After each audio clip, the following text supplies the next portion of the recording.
In a forest clearing, a monstrous demon stands over the fallen form of the hero. As chaos erupts, one guard screams for a retreat, questioning why a fellow gate guard isn't running. The young guard, however, remains calm, observing that they haven't even reached the main story yet. He's the mob soldier who, through extensive game knowledge, became the strongest but now seeks to hide his true strength.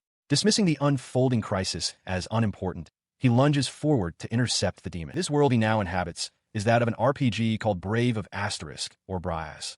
In that game, players assume the role of the hero, Alan, fighting demons and forging powerful bonds with friends. It was a game he was obsessed with before he was reincarnated into it. His previous life ended abruptly. He had died from overwork at an exploitative company. He considers himself lucky to have been reborn into his beloved Brias, now living his life as a simple gate guard in the capital, Silencia. As he reflects, a voice calls out his new name, Silva. An older guard named Maud tells him it's time to switch shifts. Silva agrees, thinking to himself that while it's a shame he wasn't reborn as the hero Alan, this new life isn't bad at all. As he leaves, Maud reminds him to pick something up. He walks through the bustling town, feeling content. Compared to the swamp of work in his previous life, being a gate guard who gets paid even for slacking off is practically heaven. He approaches a street vendor to buy his usual. As he strolls, his attention is caught by a nearby scene. A merchant is aggressively trying to sell a sword to a young woman, insisting it's a high-quality piece that he'll sell to her cheaply. The woman politely explains that she isn't a swordswoman, but Silva recognizes her immediately. It's Charles Orland, an important character who becomes a friend early in the game. A wave of excitement washes over him.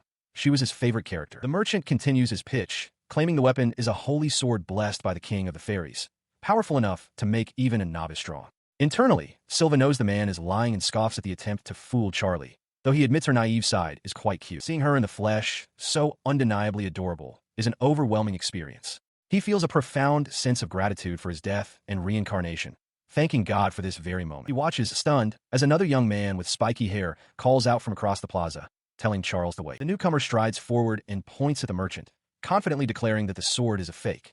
Silva recognizes him instantly. It's Alan, the protagonist of Brave of Asterisk, the player's avatar. Seeing him in person feels strange, especially knowing that according to the story, Alan is destined to become Charles's lover. Alan then offers to walk Charles to the castle gate, as she is on her way to collect herbs. She agrees, and they depart together, leaving Silva standing alone in shock, muttering her name under his breath. As he gloomily watches them go, the merchant approaches him, insisting he shouldn't believe what Alan said. The man then offers to sell him the sword at a cheap price. The merchant continues his pitch, claiming that with this sword, even an ordinary person can become a hero.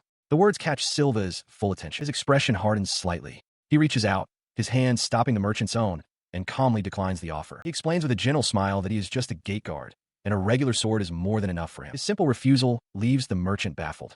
The older man calls him a strange fellow and turns away, muttering that he should try to sell the sword to someone else. As the merchant leaves, Silva's resolve solidifies. He is not the hero. He is nothing but a background character, a mob. That role belongs to Alan. This conviction comes from his past life. He remembers being swamped with work, and how playing Braz was the only thing he could truly enjoy. That memory reinforces his desire for a simple life now. He continued to reflect on the world he now inhabited. While he found all the characters of the story charming, his favorite was, without a doubt, Charlie. He smiled to himself, content with the knowledge that if everything went according to the original scenario, Alan and his comrades would save the world from the demon threat and bring about an era of peace. With a burst of pure excitement, he clenched his fists, realizing he wanted to see that epicness come true with his very own eyes. His mind raced, formulating a plan. This was a dangerous world where demons attacked humans constantly, so survival required strength. He decided to utilize his game knowledge to that end. His personal strategy in such games was always to reach the maximum level in the very early stages, ensuring an effective and safe path forward. He was quick to clarify to himself, however, that this didn't mean he wanted to replace the protagonist, Alan. He was someone who always respected the source material. Using his knowledge to his advantage simply meant choosing an appropriate place where he could practice hard for many years and raise his status to the maximum levels. He would never forgive someone if they were to change the original story, even if that person were him. Just watching the scenario play out from afar was good enough. His reverie was broken by the return of his colleague. Maud was back. Silva's face brightened instantly, his hands clasped in delight as he exclaimed that original works were the best. A confused Maud looked at him, asking what on earth he was talking about. The older guard chuckled, dismissing the odd comment. He suggested they go for a drink once they were done with work. Silva eagerly agreed, giving a thumbs up and declaring that nothing beats a beer after a shift. Laughing heartily, Maud noted his subordinate's excitement and asked if something good had happened. Before he could answer, a desperate cry for help pierced the air. Silva whipped his head around, wondering what was happening. His eyes widened at the sight. A monstrous, spider-like demon had appeared within the city walls, hissing with menace.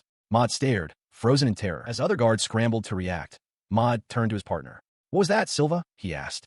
Silva, shaken, instinctively muttered the name of the event. The Wedge Day. He quickly caught himself, stammering that it was nothing. But his mind knew exactly what it was. The Wedge Day, an event that happens once a month before the main story truly gets rolling. It was a time when demons, who normally never work together, would cooperate to attack the kingdom.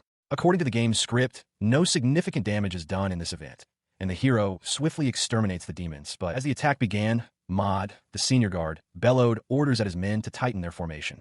They were to hold the line until the hero arrived. The creature, a mere level 1 demon, was not overwhelmingly powerful. However, it was still too strong for a regular soldier to defeat.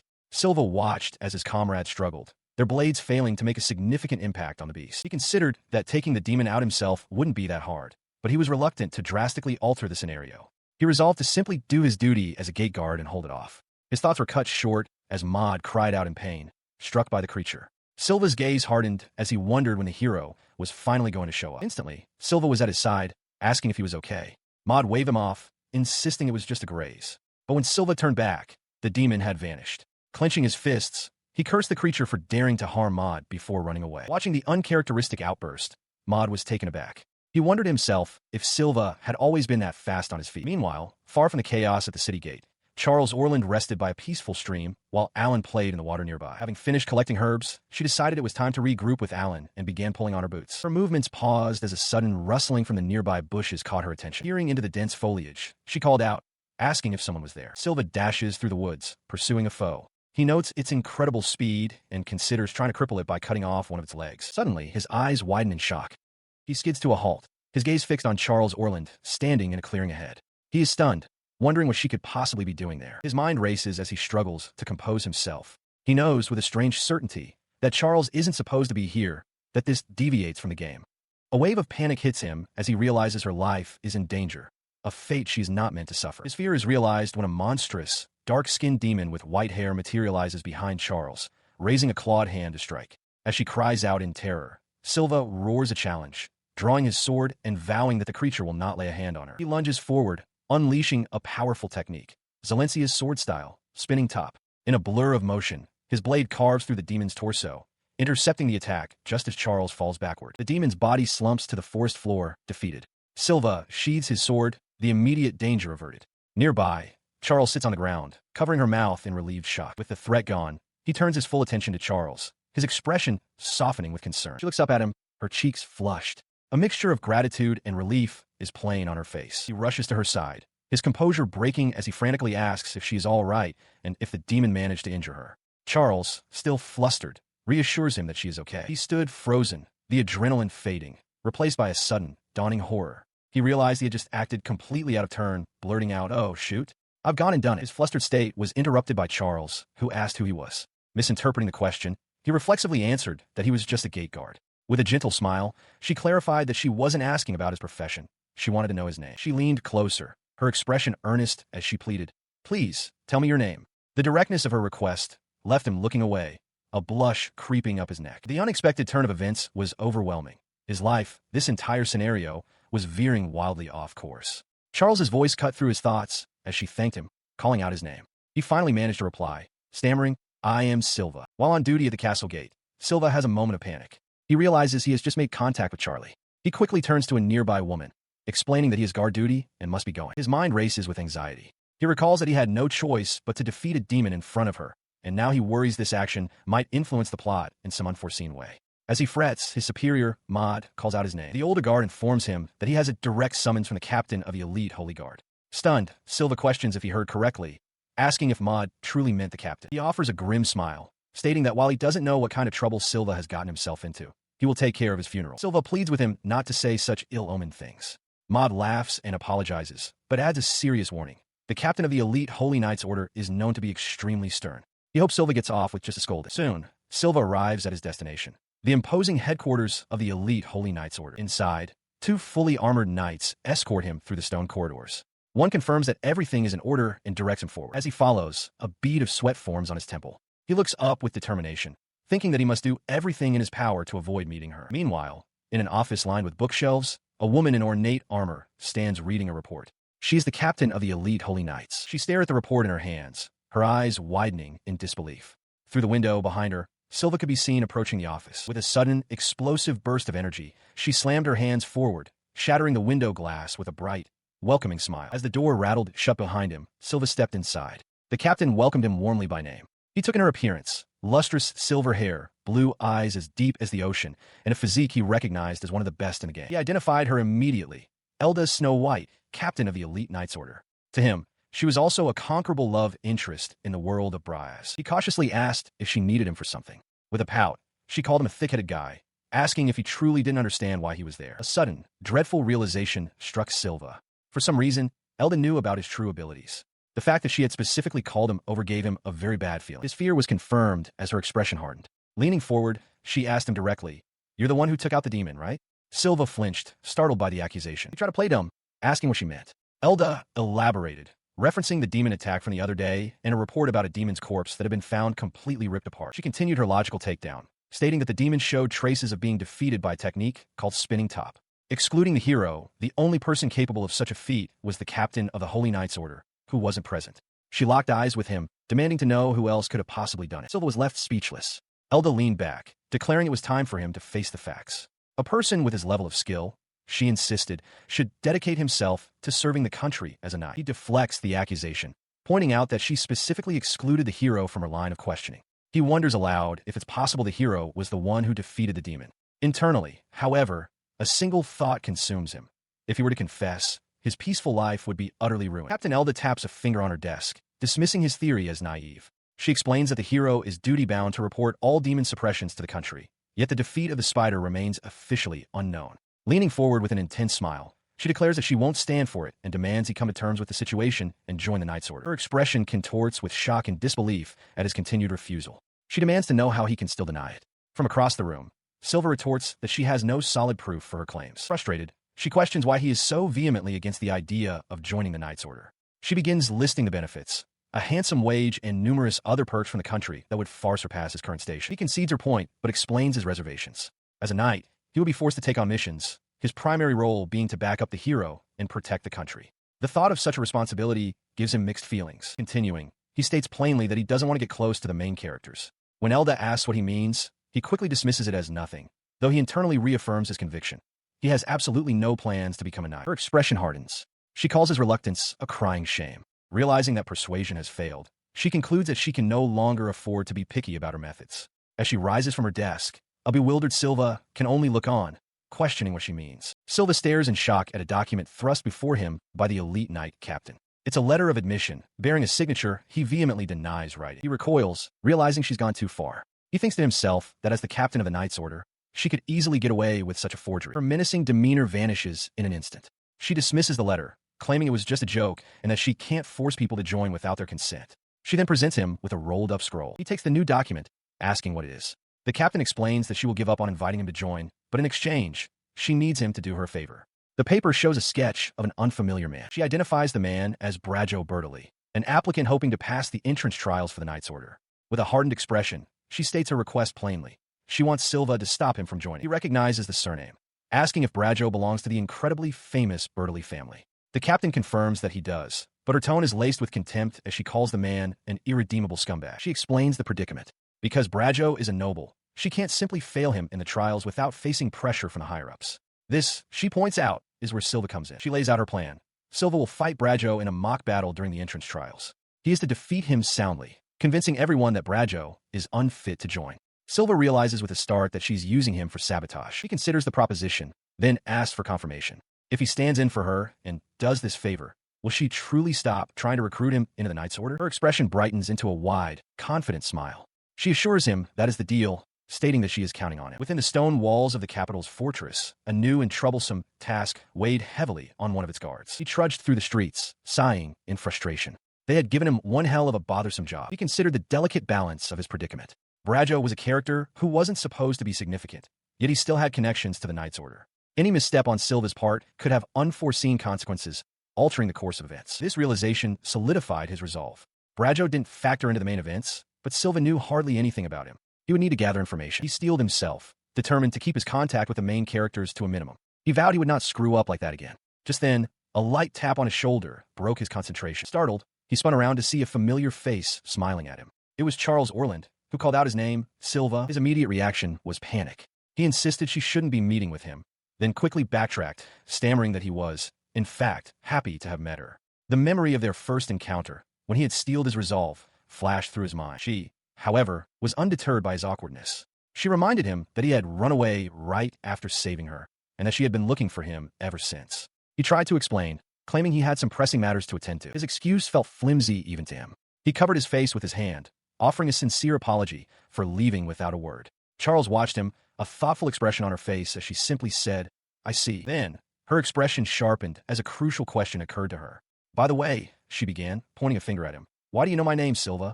The unexpected question made him flinch. He feels a pang of guilt for lying to Charles. Thinking fast, he fabricates an explanation, claiming he was assigned to guard nobles at a party and happened to see her name on the list of attendees. She listens intently, her expression unreadable as she asks if that is truly the case. He can only manage a hesitant "okay" in response. At his reply, she puffs out her cheeks in a playful pout, clearly not entirely satisfied with his stiff demeanor. She tells him that she understands, but insists there's no need for him to be so uptight and polite with her. As he begins to protest that he can't simply do that, she interrupts, stating that she wants to thank him for what he's done. He becomes flustered, dismissing her thanks by saying he was simply doing his duty as a soldier. Unswayed, she insists, declaring that she will do anything for him and will even help out with his work. She then reveals her true intention. She is conducting an investigation and wants his help. With a strained smile, feeling he has no other choice, he agrees. In the capital city of Zalencia, Silva and Charles arrive in the bustling red light district. This area is known to be frequented by members of the Bertoli family, one of the most prominent noble houses in the country. They meet with an informant, who explains that because the family is so popular, it was easy to gather information. She relays the rumors circulating about them.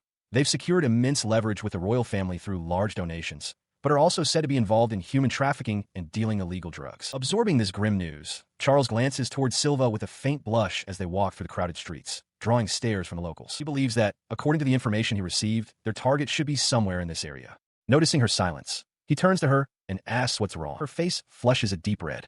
Covering her mouth with her hands, she shyly asks him just where he plans on taking her. His eyes widen in shock as he realizes her implication, and he frantically insists she has it all wrong. Seeing his reaction, she giggles, admitting she was only kidding, and expresses her hope that they find this Brajo fellow soon. As it turns out, their target Brajo is known for being a wastrel. He squanders his parents' money, buying copious amounts of alcohol every day and wandering about in a drunken stupor. Walking down a quieter alley, Silva wonders aloud where a man like that would usually stay. Charles confirms that she knows he is in the red light district, but speculates that they may have arrived too early. At that exact moment, a loud growl erupts from Silva's stomach. He flushes with embarrassment, mortified that his stomach would betray him in front of his companion. Apologizing, he sheepishly asks Charles if she is hungry and wants to grab a bite to eat. He agrees, deciding they should look for a restaurant with tasty food. Charles admits she's starving too, and her eyes light up as she points toward a nearby establishment, noting a good smell coming from it and suggesting they investigate. Her suggestion proves fruitful. Inside, Charles takes a large, satisfying bite of a hamburger, her expression one of pure enjoyment. As she eats, Silva watches her, a look of surprise on his face. He recalls reading that she, a noble, loves hamburgers, but finds the reality of it unexpectedly charming. His observation continues as Charles looks downcast, lamenting that it's a shame she can never get a good bite. Silva muses that it can't be helped, given how small her hands and mouth are. She stares at her meal, considering the problem. After a moment, she decides it's not so bad, since she still gets to eat the bun. With this realization, she takes a delicate bite of just the bread. Silva understands now. This must be how she usually eats them. He is utterly captivated by the sight, feeling that her cuteness is so overwhelming he might just pass on to the afterlife. After their meal is finished, Charles thanks him for the food. Seeing that it's gotten late, she asks where they should continue their search. He explains that since the red light district becomes dangerous at night, he plans to continue the investigation by himself. His words are cut short by a loud slam on their table as someone shouts for attention. The source of the interruption is a menacing group led by Brajo Bertoli himself, flanked by armored guards. He sneers and demands to know if there are any spare tables on the second floor. He had a reputation for causing trouble. Just the other day, he had snapped that the food was taking too long and threw a glass. He was also known for forcing himself on girls and flirting with them. This arrogance was on full display as he bellowed at a waitress, questioning how they could have no spare tables. He announced his own name, Brajo Bertoli, as if his mere presence should grant him entry, while his female entourage looked on at the packed restaurant. His demands escalated. Dismissing the waitress's apologies, he sneered, asking if she knew who his father was. He insisted that if they had no spare tables, they should simply make one for him. Observing the commotion from their table, Charles confirmed to Silva that it was indeed their target. She remarked that he was every bit the utter dirtbag the rumors claimed, as Silva listened intently. Having apparently shoved the waitress to the floor, Brajo scoffed, calling the staff useless trash. He declared he would simply find another restaurant. As he began to turn away, Charles caught Silva's attention. She leaned forward with a thoughtful expression. Well, she began, a hint of recognition in her voice. Could it be that you are? Before she could finish, Brajo loomed over their table, his gaze fixed solely on her. With a wide, unsettling grin, he addressed her by her full name, Miss Charles Orland. Silva watched him, his expression guarded. He leaned closer, attempting a friendly tone, urging her not to be so cold and claiming they had met at a noble's party recently. Charles, however, showed no recognition, asking if they had met before. Her failure to remember him sent him into a rage. His face contorted as he menacingly asked if she was truly saying she didn't remember him. Charles closed her eyes, trying to recall, but admitted she couldn't. Her eyes then snapped open in alarm, a bead of sweat on her brow. His face contorts into a malicious sneer, his eyes wide with fury. He clenches a fist, his voice dripping with venom as he leans in. If her memory is truly so fuzzy, he promises he will take his sweet time to ensure she remembers him. Inside a tavern, the nobleman Brajo brutally recoils with a look of profound disgust, while the young guard, Silva, stands before him with a cool, determined expression. Recovering his composure, he leans towards Charles Orland, dismissing their current location as a dingy tavern. He offers to take her to a high-class restaurant instead, explaining that her beauty is famous even in high society and that he wishes to get to know her better. His proposition is met with a blunt refusal from Charles, who states she is not interested. Nearby, Silva's face twists into a strained, angry smile, finding the man's shamelessness unforgivable. She repeats her disinterest, but Brajo persists, offering to treat her to exquisite food, liquor, and luxurious fruit juices. With an exasperated sigh, Charles points out that she is not yet of drinking age. The repeated rejections finally cause Brajo's charming facade to crack. His eyes narrow with contempt as he glares at her, thinking of her as a mere wench. His attention then shifts to Silva. He points a finger at the guard and asks Charles if this is her bodyguard. Before she can respond, Silva steps forward and confirms it himself, stating that he is indeed Lady Charles Orland's bodyguard. He thinks that this declaration will give him the perfect justification to protect her if Brajo makes any unwanted moves. Taken aback by his sudden declaration, Charles averts her gaze, a faint blush on her cheeks as she stammers out an agreement. The confirmation sends Brajo into a fit of hysterical laughter. He scoffs at the idea that a man with such a common-looking, mob face could ever serve as a bodyguard for a noble. As the nobleman mocks him, Silva grits his teeth, a wide, menacing grin spreading across his face as he entertains the thought of simply cutting off the man's head. He continues his insults, condescendingly asking if Charles's family is suffering from a shortage of manpower and offering to lend her one of his own bodyguards. Silva's expression darkens, a wave of guilt washing over him as he realizes that his presence is the reason Charles is being subjected to this public humiliation. With a menacing laugh, Brajo gestures to his own retinue. He boasts that they are all elite bodyguards, former members of the Holy Knights Order, handpicked by his family. He presents the four imposing, heavily armored men as proof of his status, asking if they don't perfectly fit the role of serving him. As they walk away from the confrontation, Charles tells Silva it's time to go. He, however, is lost in thought, muttering his disbelief that former members of the Holy Knights Order would sell themselves out to someone so pathetic. His boisterous laughter cuts through the air, causing Charles to glance back with a puzzled expression. Brajo mocks them, expressing his hope that they'll make it back to their mansion safely with such a wimpy-looking bodyguard. In response, a confident smirk plays on her lips. She turns and declares that Brajo's bodyguards don't even hold a candle to him. Once they are further away, she apologizes to Silva, admitting she got angry when they made fun of him. He is surprised, stating he never imagined she'd get upset on his behalf and that it feels like a blessing. He then suggests that provoking them might have been a good idea, asking if she needs something from them, though she doesn't immediately understand his meaning. He realizes this is the perfect opportunity to gather information on Brajo. Just then, they are confronted by the nobleman's guards. The lead guard states they want to put Charles's boast to the test. She gives him a sidelong glance, a silent understanding passing between them as they face the armored men. Turning his attention back to the guards, Silva calmly accepts their challenge. The lead guard grins, replying that's what he'd like to hear. With a sharp crack of his knuckles, he issues a demand. They will tell him all of Brajo's wrongdoings. A heavy thud echoes as the guards, suddenly terrified, immediately capitulate, crying out that they will tell him everything. He listened, his eyes widening in disbelief as the terrified guard began to speak. The man, sweating and trembling, admitted that Brajo's misdeeds were extensive, stating there was even more to tell. He recounted a litany of crimes, selling counterfeit drugs, blackmail, and physical assault, confirming that the nobleman was, in his own words, one hell of a scumbag. One of Brajo's men holds Silva at knife point, revealing his master's plan.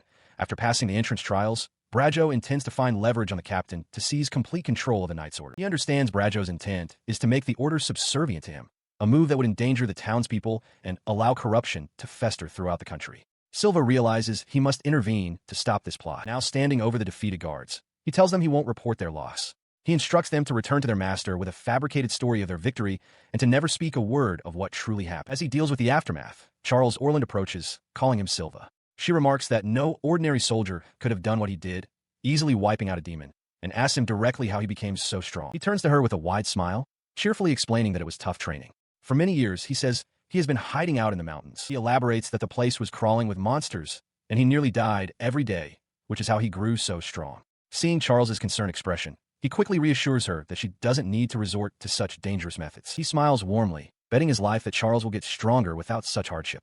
Touched by his conviction, Charles replies that if he feels that way, then she will trust him. Having settled things, they walk off together. Silva announces that he's hungry and suggests they find somewhere else to eat, prompting Charles to ask if he's treated. Later that night, a tower is silhouetted against the starry sky. Charles's voice can be heard, confirming that of course she will treat him, as all nerds are duty-bound to treat their favorites. The day of the entrance trials for the Knight's Order arrives. It is announced that the 127th trials will begin with the first exam, a mock fight. One-on-one fights will be conducted by lottery, with the winners advancing. Holding a notice, Silva steals his resolve, determined to stop Brajo from making the order his own. He hadn't expected to meet his target so soon.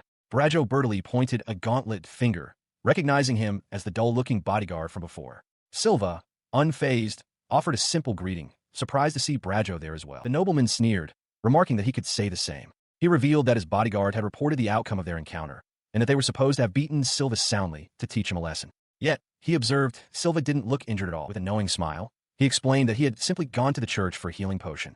It had cost him a fair bit, he admitted, before adding a pointed remark about the idea of Brajo struggling to afford one himself. Brajo erupted in fury at the insult, scoffing at the mere mention of a healing potion. He gestured grandly to his own gleaming armor, boasting that it was top-shelf equipment forged from extremely rare orichalcum. Just then, an official voice called out both their names, summoning Brajo, Bertoli, and Silva to the center of the training grounds. The realization that they were to be opponents sent Brajo into a fit of derisive laughter. He declared Silva an unlucky fellow, unable to believe his good fortune. Silva simply acknowledged the situation with a calm, "You're right, Sir Brajo." Turning to the trial examiner, he inquired about the consequences of killing an opponent. The examiner stated plainly that such an act would result in disqualification. A look of mock relief crossed Brajo's face as he turned back to Silva, telling the mob soldier that he had narrowly escaped. With a cruel grin, he decided to proceed. "Well then," he snarled, before lunging forward with his sword raised, roaring, "Here I come." The charge was cut short. With a barely perceptible flick of his finger, Silva sent Brajo's sword clattering out of his grasp. Brajo stared in disbelief, stammering in confusion. Silva casually remarked that his hand must have slipped, adding that Brajo had made a narrow escape. He then wondered to himself if a strong blow would be enough to kill the man, even with his armor. He then proposed an idea. What if he were to attack Brajo in the same manner? Flustered, Brajo retorted that his own initial charge was merely a handicap, a way of letting Silva have the first move. He insisted that now, he would grant Silva the first attack. With a confident grin, Silva accepted the offer. He pointed out that Brajo's arm had gone numb, rendering him unable to swing his sword anyway. Then, in a blur of motion, he struck. The impact sent Brajo flying across the training grounds, tumbling through the dust. He stood over his defeated opponent, who scrambled to save face by shouting that he had simply tripped. Silva coolly observed the pathetic excuse. He calmly remarked that it did, indeed, look like Brajo had tripped. This only enraged his opponent further, who retorted that he had yet to unleash his full power. Brajo, seething, accused him of surviving on pure luck and announced his decision to finally end the match, a fight he claimed he never wanted in the first place. As the sword began to gleam, Silva simply watched from across the arena, acknowledging the threat. In response, he placed a hand on the pommel of his own sword. A soft light emanated from the blade as he quietly invoked a magic enhancement. This technique was a fundamental application of magic, the channeling of one's inner mental energy. When applied to the body, it could make a person as durable as steel. When infused into a weapon, it could make a simple sword sharp enough to slice through iron with ease. His mind drifted to the reason for such power. Demons, the ancient enemies of humanity, possessed bodies far tougher than any mortal. To stand against them, to become a true hero, required the free manipulation of magic. It was a power that many people live their entire lives without ever sensing, let alone wielding. Silva calmly identifies his opponent's armor as being made of orichalcum, noting that without it, their bodies would be no match for him. An overwhelming pressure emanates from the guard, causing Brajo Bertoli to sweat and tremble. He stammers, questioning Silva's sudden change in demeanor and asking what he's trying to pull. He smirks, reminding Sir Brajo that he is the one who is supposed to be attacking.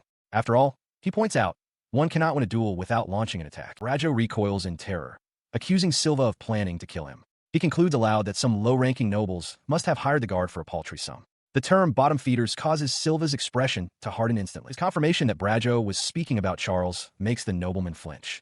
Brajo internally remarks on how different Silva seems, as if he's become another person entirely. Staring into Silva's eyes, Brajo becomes convinced that the guard genuinely intends to kill him. In a desperate panic, he changes tactics, offering to hire Silva himself with his own money. He continues his plea, promising vast sums of money, more than Charles could ever pay, and even offers women if Silva will just yield. Unmoved, Silva simply asks if he is ready, warning him not to move if he values his life, causing Brajo to cry out in fear. Brajo makes one last, desperate offer of fine women, even better than Charles. This proves to be a grave error. Silva's face twists in fury as he roars for Brajo to shut up and to never say her name again. His rage boiling over, he leaps forward, unleashing a powerful technique, Zalencia's sword style, White Waterfall. His blade flashes through the air, striking Brajo with incredible speed and force. The attack connects with a sharp clang. Brajo can only stare in stunned silence as a clean cut appears across his chest plate, the metal pieces beginning to separate and fall away. With a final thunk, the severed armor clatters to the ground. Brajo cries out in disbelief, unable to comprehend how his armor, forged from orichalcum, could have been destroyed. In the center of a stone arena, Silva stands over his defeated opponent, who slumps to the ground and stammers out his surrender. Silva confirms the yield, then lets out a quiet sigh of relief. With this, his mission was accomplished. All that remained was to report back to Elda. Watching from the stands, Elda allows a small, satisfied smile to cross her lips as she declares his victory. Beside her, a fully armored guard can only stare in stunned silence, muttering Silva's name in disbelief. The growing murmur from the audience draws his attention. He glances back at the stands, his expression shifting to one of alarm as he takes in the chattering crowd, a sense of dread washing over him. A sudden, worried thought strikes him. He might have drawn far too much attention to himself. Inside her office, Captain Elda sits at her desk with a satisfied expression. She addresses the guard before her, stating that thanks to his efforts, they have successfully prevented Brajo from joining their order. She continues, her eyes closed in quiet resolve, promising that they will gather solid proof of Brajo's vicious deeds to ensure he is thrown in jail. His wrongdoings, she declares, are unforgivable, as she offers her thanks to Silva once more. His expression hardens with determination. Clenching a fist, Silva tells the captain that he is counting on her. Elda then reminds him of their promise. It's time to make Brajo pay for insulting Charlie. She then informs him that, because he helped in foiling Brajo's plans, she will no longer invite him to join the Knight's Order. His face immediately lights up with a wide, relieved grin. He expresses his sincere appreciation, overjoyed that his peaceful days will finally return. Elda looks on, a little surprised, realizing he is being completely serious about not wanting to join. Her surprise quickly turns to disbelief, her eyes welling up with tears. She presses him, asking if he is really, truly sure. Without a moment's hesitation, Silva confirms that he is absolutely positive, not interested in the slightest. Her composure shatters completely. Slamming her fists on the desk, Elda erupts into a tearful tantrum, shouting that he should work for her as a knight and demanding to know why he won't, crying that she wants him by her side. Silva is stunned, realizing this is a completely different form of promise than what he'd imagined. He watches her cry, thinking to himself that he hadn't anticipated a spoiled brat Elda event would occur. Sighing, he remembers his need to keep his promises and offers her a handkerchief. She accepts the cloth, sniffling her thanks and promising to wash it and give it back. As she wipes her tears, she grabs his arm and pleads with him to at least continue to do his job while as a gate guard. Having extricated himself, Silva walks away alone, deciding he will make sure to lay low for the time being. Behind him, two other guards watch him go, one remarking that he looks like a common mob character, completely different from what they've heard. He overhears a conversation between two other guards. One mentions another demon sighting, the third this month, leaving Silva with a look of quiet concern. This news troubles him. Looking out over the city from his post, he sighs, bothered by the increase in demon activity and wondering if it has something to do with the main story he feels is about to begin. He sits down, feeling that he's drawn too much attention to himself recently. He can only hope that these new developments won't affect the plot in any significant way. He muses that since Alan is the protagonist, a happy ending for this world is practically guaranteed. His mind briefly pictures Alan as a triumphant, heroic figure. His thoughts are shattered by a sudden, loud slam nearby. He whips his head around, startled, as a bead of sweat forms on his temple. He throws up an arm as something lands with immense force, kicking up dust and debris. Through the haze, he sees a woman smiling down at him, realizing with a start who it might be. The figure is revealed to be a woman in an ornate, dark outfit, a sheathed sword at her side. She looks down at the stunned guard on the ground. "There you are," she says, addressing him by name. "Silva." She then introduces herself with a confident smile. "Special great hero, Kagaya." Her dramatic arrival immediately draws a crowd. Onlookers begin to chatter amongst themselves, recognizing the famous Lady Kagaya and wondering what a special great hero is doing there. As Silva tries to sneak away, hoping to keep his contact with main characters to a minimum, Kagaya leans in close. "Darling," she whispers, a sly look on her face, I've been looking for you since forever. Before he can react, she suddenly wraps her arms around him from behind in a tight embrace. Where are you running off to and leaving your dear wife behind? She asks, as the flustered guard silently screams for help. Still held in her embrace, he listened as Kaguya introduced herself. She declared that she was a conquerable love interest who had appeared out of the blue, and more importantly, the only hero to ever be granted the title of special grade. She boasted of her exceptional skill with both magic and sword, so powerful that she had once ripped a level 4 demon apart while laughing. In essence, she proclaimed, she was humanity's ultimate weapon. She then leaned in closer, calling herself a true monster. More critically, she revealed that, just like Elda, she was aware of his true abilities. This knowledge, she explained, was why she had become so fixated on him. Despite acknowledging that Alan was supposedly his soulmate, Kaguya was convinced that fate had brought them together instead. Overwhelmed, he tried to change the subject, suggesting she forget about him and focus on her duties as a hero. He pointed out that demon activity had been high recently. She immediately dismissed the idea, stating that such duties held no interest for her. Being with him, she insisted, was a far more charming prospect. His eyes widened in disbelief. He couldn't fathom how someone with her title could be so dismissive of her responsibilities. As he tried to protest that he had no memory of them ever becoming a married couple, she simply zipped closer. She declared that, of course, she was allowed to be with him. After all, she was his wife. While she excitedly planned their wedding ceremony, he felt as though he were talking to a brick wall, though a small part of him admitted the offer was tempting. Unfazed, Kaguya suddenly suggested they visit an interesting cafe she'd found to spend some quality time together as a couple. Before he could properly respond, she grabbed his arm and began pulling him away, his protests about their marital status completely ignored. Meanwhile, at the Holy Knights Order headquarters, Elda reviewed a report at her desk. Her expression soured as she read the news. The Holy Knights had once again failed to capture the cursed demon. She stands in her office, her thoughts consumed by a single name, Silva. Frustration boils over as she reflects on a past failure, convinced that if only he had been with them, the outcome might have been different.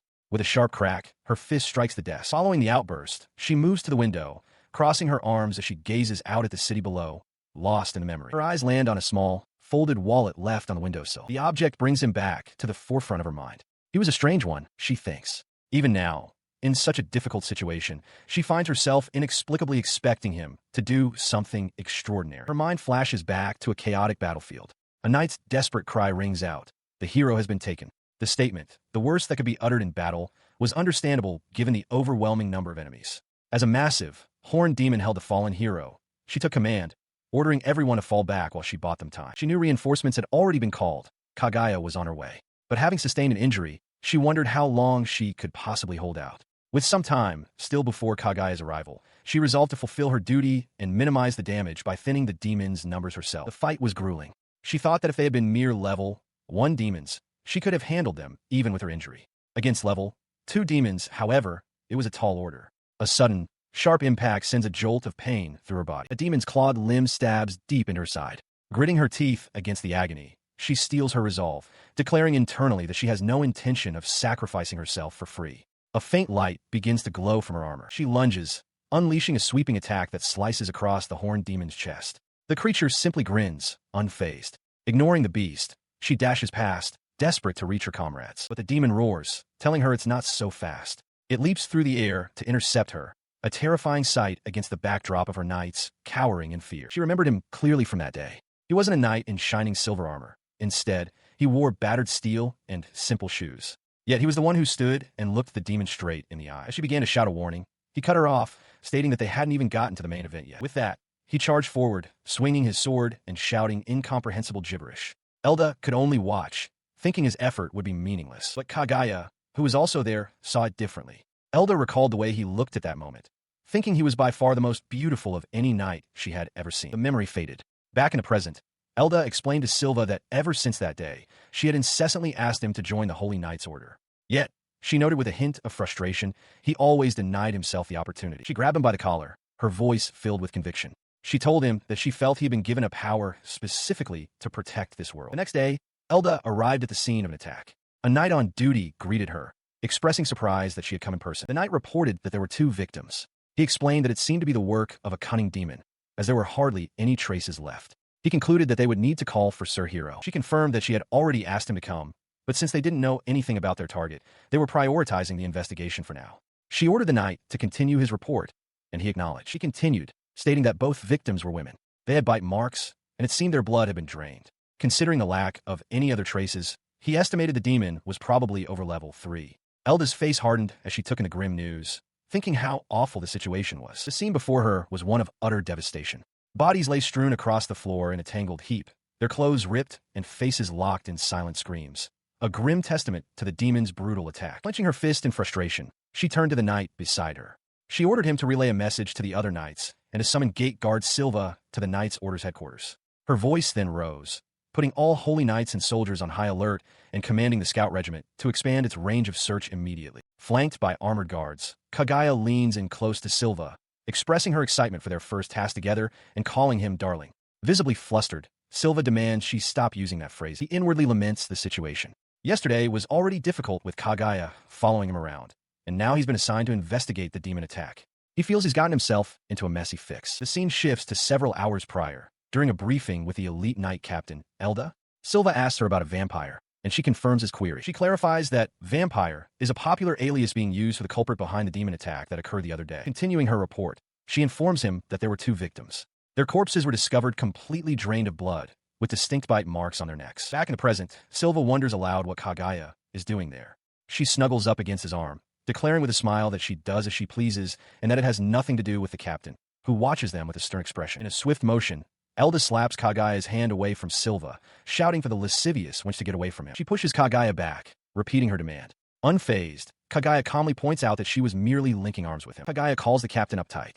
Elda furiously retorts that she is in the middle of a serious conversation. She collects herself, muttering seriously under her breath before stating that they need to get back on track. She began to lay out the details of their target. The culprit behind the demon attack was likely an evolved bloodbat, a creature capable of shape-shifting into a human form. This ability explained why it hadn't been located yet. Furthermore, its power level was estimated to be over 3. She turned to Silva, noting that a level 3 demon would be a difficult opponent even for skilled knights. With a determined look, she declared that this was his time to shine. The weight of the task settled on him. He saluted sheepishly, expressing his doubts. He was just a gate guard, he argued, honestly believing he was only capable of running errands. Elda, however, was unconcerned, explaining that they were currently lacking manpower and would appreciate his help with the investigation, even if he acted independently. Her offer to let him act independently gave him pause. He stared at the 2 women with a suspicious gaze, prompting Kaguya to ask what was wrong. After a moment of hesitation, he clarified that he had a question he needed to ask first. His eyes narrowed, his stare intensifying as he looked directly at Elda. He bluntly asked if she had any ulterior motives for giving him this assignment. The question caught her completely off guard. She erupted in flustered laughter, waving her hands dismissively as she denied everything. Of course, she wasn't trying to set some grand plan in motion. It certainly wasn't her hope that by helping with the investigation, he would earn the respect of others, which would in turn make it easier for her to officially invite him to join the Knights' Order. As her nervous laughter continued to fill the room, he stood silently for a moment before dryly pointing out that she had just blurted out every single detail of her supposed secret plan. He sighed, understanding her intentions now. He explained that while he normally couldn't refuse an order for a simple investigation, he would accept this one. Before he could finish, Kaguya suddenly appeared at his side, cheerfully announcing that if he was helping, then she would lend her aid as well. The unexpected declaration left him speechless. The captain slammed her hand on the desk in protest. "Wait, Kaguya," she yelled, insisting that her involvement would ruin the entire plan. Kaguya, however, was completely unfazed, stating that she didn't care about the plan. She simply wanted to accompany Silva. The captain could only groan in frustration. She let out a frustrated sigh, but ultimately relented. "All right," she conceded, admitting they could use all the help they could get. Looking at them both with renewed authority, she instructed them to attend the upcoming investigation meeting where they would be briefed on the entire situation. Silva knocks on the heavy door before pushing it open. He steps into the room, announcing their presence, with Kaguya following closely at his side. Their entrance immediately draws the attention of the assembled knights, and a wave of hushed chatter ripples through the room.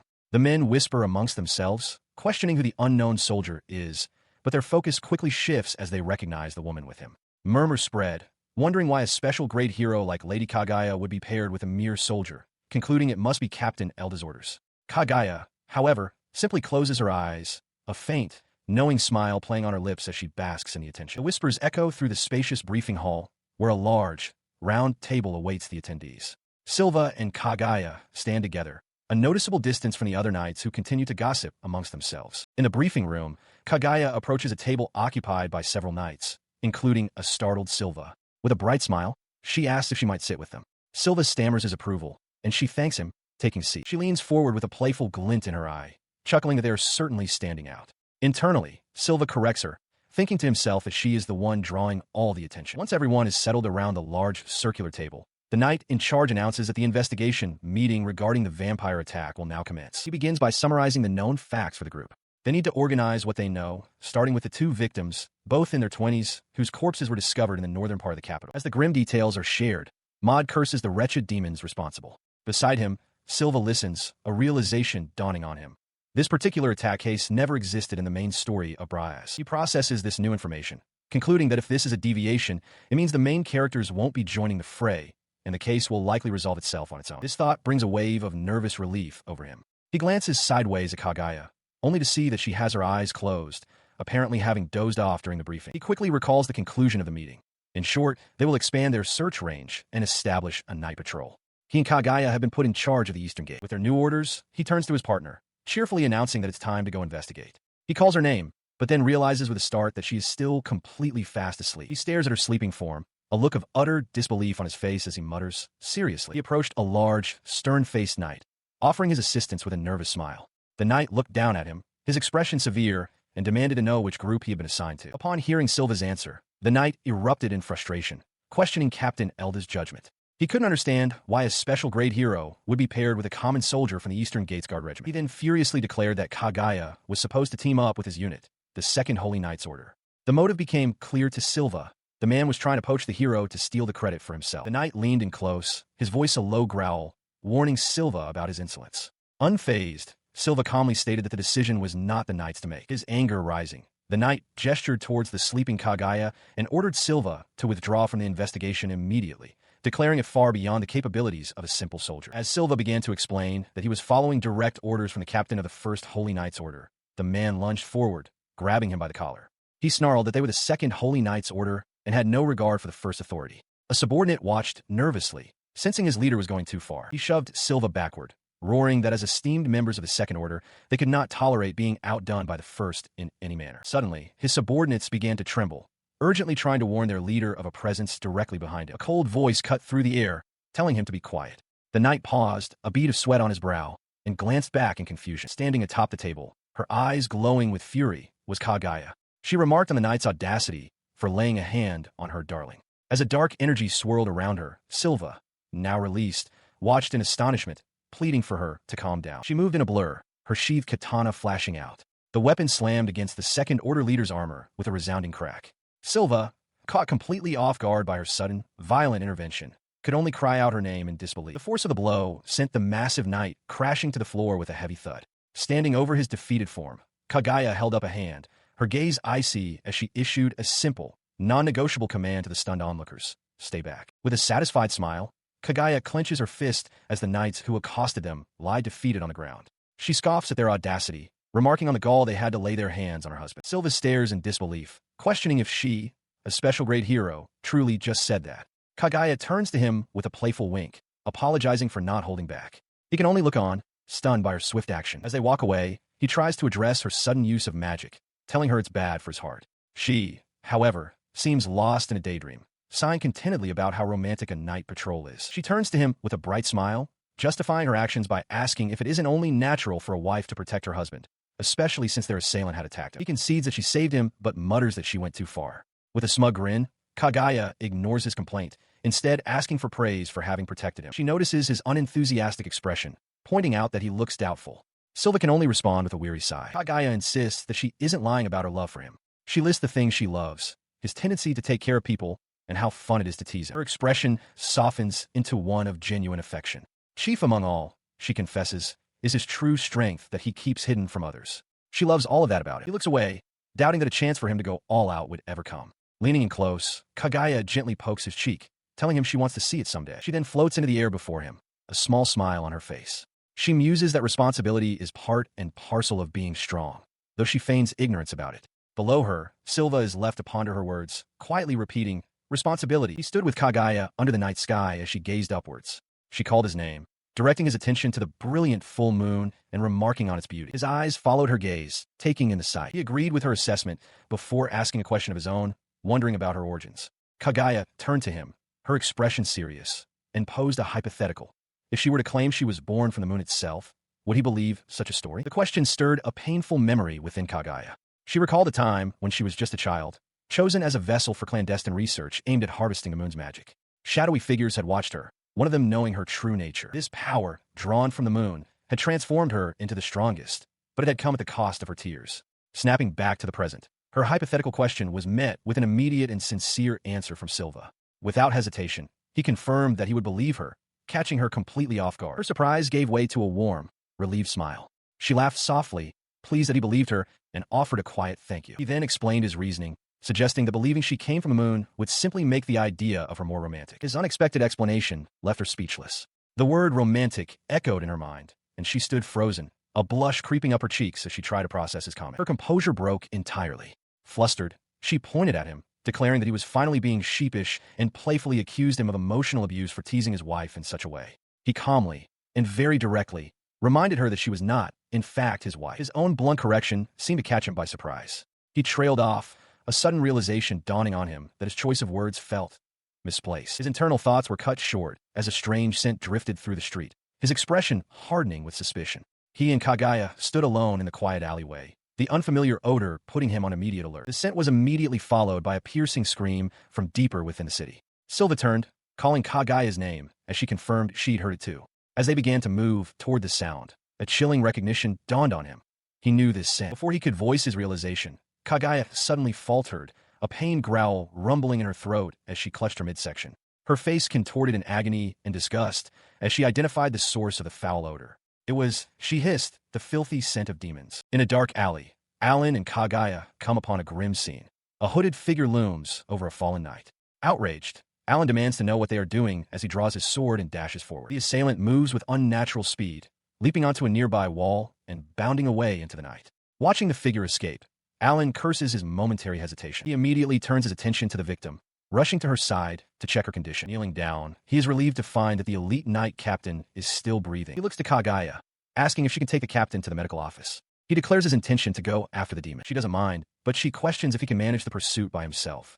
He confidently tells her not to worry and to leave it to him. With that settled, he activates a skill, his body glowing with power. He announces magical enhancement as he leaps into the air, bounding across the city's rooftops under the full moon. His eyes scan the darkness, quickly locking onto his target. He's found him. He pushes his speed, dashing across the rooftops and shouting for the figure's stop. The assassin is incredibly fast, but Alan is closing the distance. Suddenly, the assassin's cloak dissolves into a swarm of flapping creatures. Alan stops in his tracks, startled by the sudden appearance of a horde of bloodbats. He lunged through the swarm, cutting down the bloodbats as they descended upon him. Grunting with effort, he found a sheer number of them to be an incredible nuisance. As he fought, he wondered if this cursed demon could truly command its own minions. Unseen by Alan, another young man observed the battle with a knowing look, identifying the technique as Zalencia's sword style. He put the style into practice, unleashing a powerful wild thrust that tore through the bats. The hooded figure recoiled in surprise as Alan, eyes locked on his target, declared that he had finally caught up. The hooded figure's expression tightened, a flicker of annoyance crossing its concealed features. Ignoring Alan's pursuit, the assassin turned to flee as the remaining bloodbats swarmed him once more. "Wait," he yelled, his frustration boiling over. Realizing he had no other choice, he drew upon his power, causing his sword to radiate with a brilliant light. The dark-haired swordsman lets out a cry as he swings his blade, but the hooded assassin dissolves into a swarm of shadowy, bat-like figures upon impact, a sharp stabbing sound echoing through the alley. He watches as the last of the figures, a single bat-like silhouette, flies across the full moon. Standing alone, he sheathes his sword, realizing with frustration that his target got away. His duty for the night concluded. He makes his way to a local clinic, its windows casting a warm light into the darkness. Inside, Kagaya greets him, asking if he returned empty-handed. The swordsman, sitting on a bench, apologizes for letting the creature escape, but confirms he saved a life with something called hemenitic. Kagaya then inquires if he sustained any injuries. He looks down, admitting it was a mistake to give chase alone. Kagaya tells him not to beat himself up over it. Hearing her words, he looks up with a small smile, expressing his relief. She reasons that if the creature could evade him, no one else would have stood chance.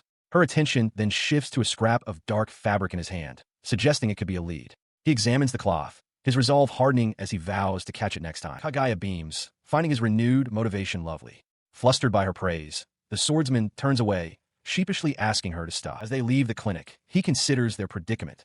The search for the demons has been fruitless, possibly because they are being protected. He concludes that these starved demons will likely strike again soon, and they must be stopped before there are more casualties. He looks up to find Kagaya perched on a nearby rooftop, humming a tune. He calls up to her, explaining that his only lead is the piece of cloth stained with the demon's blood. Staring up at her, he decides to take a chance on a long shot, asking Kagaya to try and smell the cloth. He held out the piece of cloth, asking if she could trace the demon with its scent. He reminded her of her previous claim to be able to recognize such smells, but Kagaya could only stare back, bewildered. She clarified that while she was sensitive to the scent of demons, her nose wasn't so sharp that it could be used for tracking. She bristled at the implication, stating firmly that she was not a dog, even as he insisted he was counting on her. Her words deflated his hopes. He slumped in frustration, muttering his disappointment that his brilliant idea had amounted to nothing. Seeing his dejection, Kagaya's expression shifted entirely. With newfound, fervent determination, and a pair of cat ears suddenly atop her head, she declared that if it was his wish, she would do anything to fulfill it. She proclaimed it her duty as a wife, offering to become a cat or even a dog for him. Her zealous offers escalated, promising to lick his shoes or even take off his clothes. Flustered by her intensity, the swordsman, Silva, shouted for her to stop, insisting he would be the one to apologize. Their frantic exchange was interrupted by a new arrival. Charles Orland, calling out to Silva, asked what they were doing. She explained she had been looking for him, proudly announcing that she had aced her written exams. He gave her an enthusiastic thumbs up, genuinely impressed by her achievement. Kagaya, however, watched the newcomer with a sharp, competitive gaze. She quietly asked who this young woman might be, and Silva immediately sensed a rivalry brewing. Charles was surprised Kagaya didn't recognize her, explaining that she was a student at the Heroes Academy. Silva quickly interjected, introducing Kagaya as his friend, an assertion Kagaya hesitantly confirmed. The name, however, sparked recognition in Charles, who suddenly realized she was speaking to the renowned special grade hero. She was taken aback, internally noting that a mere hero candidate like herself was leagued below someone of Kagaya's stature. Composing herself, Charles told Kagaya she sounded full of potential and that she was honored by their conversation, a rare event that Silva watched with excitement. With a flustered expression, Charles Orland confronts Kagaya, her hand nervously touching her lips. She bluntly asks what sort of relationship Kagaya has with Silva. Kagaya smirks, questioning if Charles thought Silva was single. She then dramatically proclaims herself to be his wife, the most fragile, demure, and beautiful in the world. This declaration sends Silva into a panic, as he realizes with dread that Charlie is now being drawn into the rivalry. He is momentarily relieved at the prospect of clearing up the misunderstanding, but the shock that Charlie is also becoming jealous quickly takes over. Turning to Charles, he wonders where he should even begin his explanation. She eyes him skeptically, asking if they are merely business partners. He hastily confirms that Kagaya is just a friend and that they are currently business partners, insisting that her claim of being his wife is entirely self-proclaimed. He continues, explaining that they are scheduled to go on patrols together due to the recent string of vampire attacks. At this, Charles's interest is piqued. She mentions that news of the vampire case has been circulating at the academy and declares that she would like to help as well. Kagaya interjects with a condescending smile, questioning what Silva's friend could possibly do. Annoyed, Charles retorts that she can be of help, confused by Kagaya's pointed emphasis on the word friend. To prove her worth, Charles claps her hands together. A brilliant light erupts from the ground around her as she issues a command for her master to appear. In response to her call, the spectral form of a massive wolf materializes behind her. "Fenrir Wolf," she cries out. Kagaya watches, a look of genuine interest on her face, recognizing the summoning spell as a fascinating piece of magic. The summoned wolf licks her cheek affectionately. Charles explains that her elemental magic allows her to summon her contracted spirits at any time. She introduces the creature as Fenrir, a wolf spirit she calls Ruru for short. As she stood beside her newly named spirit, Silva remarked on the cuteness of the name Ruru. He observed that elemental magic is considered an omnipotent skill, invaluable for both combat and reconnaissance. The wolf simply let out a soft bark in response, catching Silva's attention. She explained that Ruru has been her companion since childhood. Silva found this incredible, confiding that the spirit is usually wary of everyone but her. Reaching out a hand, he was amazed as the wolf spirit allowed the touch. He realized the significance of the act, recalling that even Alan could only pet Ruru after his bond with Charles had reached its absolute peak. The spirit responded with pure delight, rolling onto its back. As Charles cooed at the cute display, Silva happily obliged, rubbing the wolf's belly. Kagaya, however, was not met with the same warmth. The wolf spirit stood its ground, growling defensively at her. She puffed her cheeks in annoyance, privately thinking it a rude animal. Charles simply chuckled, explaining that this guarded behavior was normal. Silva was the exception. Elaborating on her spirit's practical skills, she stated that Ruru can sniff out and track demons. Once the wolf has a scent, finding their target becomes a simple task. Silva immediately saw the potential, asking if Ruru could follow a demon's trail using the smell from a piece of cloth. Putting the theory to the test, she held out a piece of cloth for the wolf to smell. Ruru sniffed it intently before letting out a sharp bark, its head snapping upwards as it caught the trail. Charles noted the immediate reaction, realizing her spirit had found something. With the lead secured, Silva turned to his companions. After getting acknowledgments from both Charles and Kagaya, he gave the decisive command to pursue their quarry. At night, before a pair of wooden structures, a small group stands in the shadows, preparing for their next move. The group stands ready. The Fenrir wolf, Ruru, takes the lead, followed by Charles, Kagaya, and Silva, all observing their target under the starry sky. Kaguya breaks the silence, asking Silva for the plan and whether they should all infiltrate. She then turns to the wolf, asking, "Rue, does the small one come off from there?" The beast lets out an enthusiastic bark in response. Charles, however, voices her concern, asking if just the two of them will be all right. Silva dismisses the idea of a full infiltration, declaring that only he and Charlie will go inside. He instructs Kaguya to stand by outside. She challenges his decision with a pointed look. She reminds him that despite all her trouble, he still ended up letting their target get away last time. He acknowledges her point with a confident smile.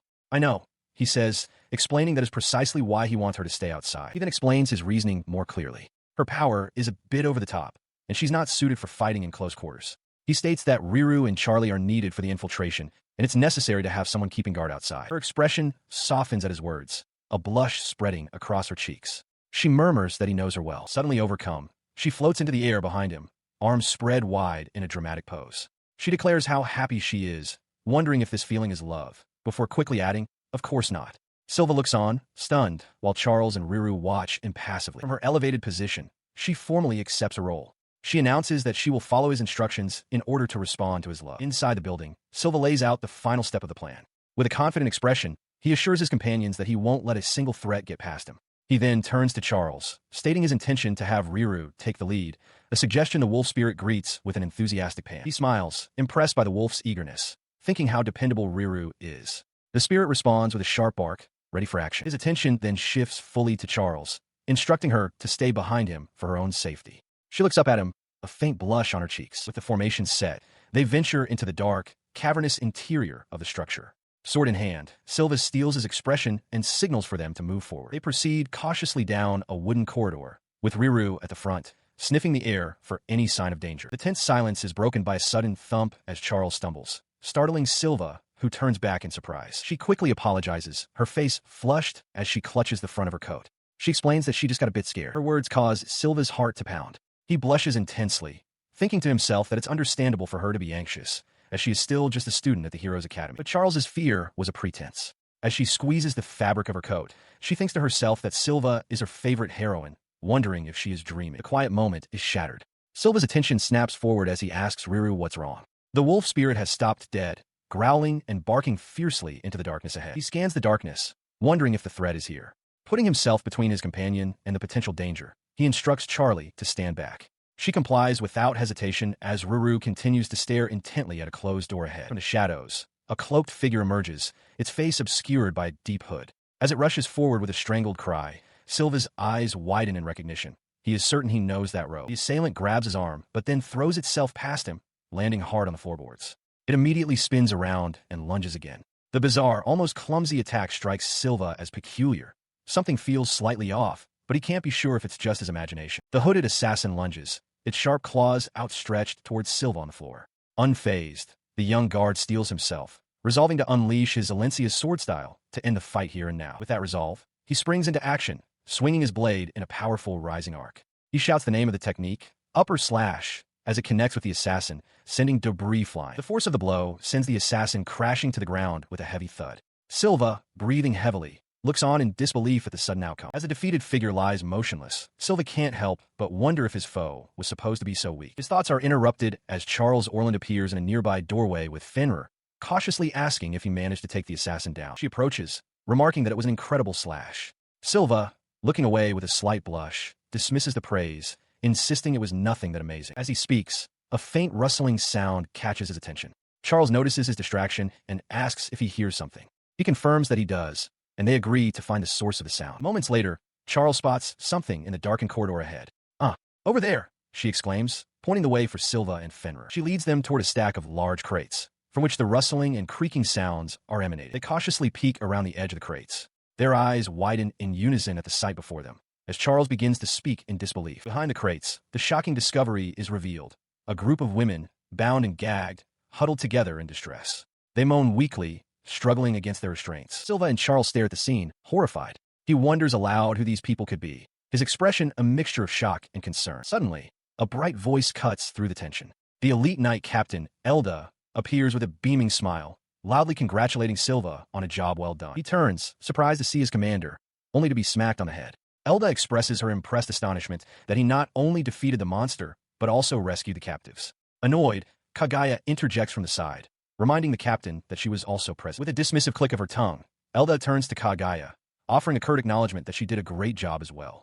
Kagaya offers a simple thank you, her expression still betraying her irritation. The captain then announces her plan to report to the higher-ups that Kagaya, Charles, and Gateguard Silva have safely resolved the vampire incident. With a strained smile, Silva quickly asks her to wait a second. He leans in closer, quietly pleading with her not to mention that he was the one who took down the vampire. He explains his desire to avoid attracting any undue attention. Elda looks at him, puzzled by the strange request. Her confusion gives way to a sly grin. She asks what harm could come from his exploits being known, adding that it would just give her another reason to invite him to join the order. A nearby boy watches the exchange, completely bewildered. Silva reacts with panicked alarm, waving his hands frantically. He reminds her that she promised she would give up on asking him to join the order, shouting his refusal. Elda feigns ignorance, tapping her chin thoughtfully as if trying to recall such a promise. As Silva insists she did, she clears her throat loudly, changes the subject, and announces that she will ensure they all receive rewards worthy of their hard work before turning to leave. He stands there, utterly stunned. Just when he thought he had finally escaped Elda's relentless insistence that he join the Order of the Knights, she has cornered him once again. The captain, however, is oblivious to his dismay. With a cheerful grin, she thrusts a heavy pouch towards him, announcing it as his reward for slaying the vampire and rescuing the captives. Charles looks on, slightly overwhelmed by the scene. Taking the pouch, his thoughts immediately turn to the victims. He asks about the condition of the women they had saved. Elda reassures him that they are all safe.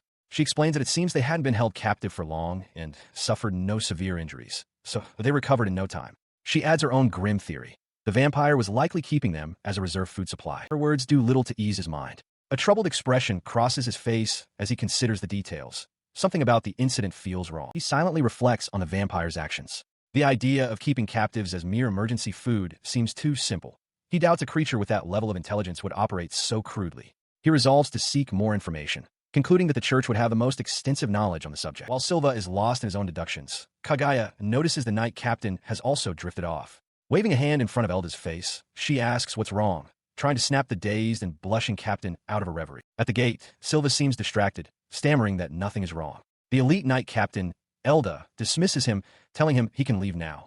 He offers a quick thanks for the hard work. He takes his leave, walking away with a heavy, thoughtful expression, clutching a pouch in his hands as Elda departs in the opposite direction. His troubled look does not go unnoticed. Kagaya suddenly appears at his side, leaning in close with a knowing smile to ask if something is bothering him. Startled, he admits that she has figured him out. Kagaya confidently replies that of course she would.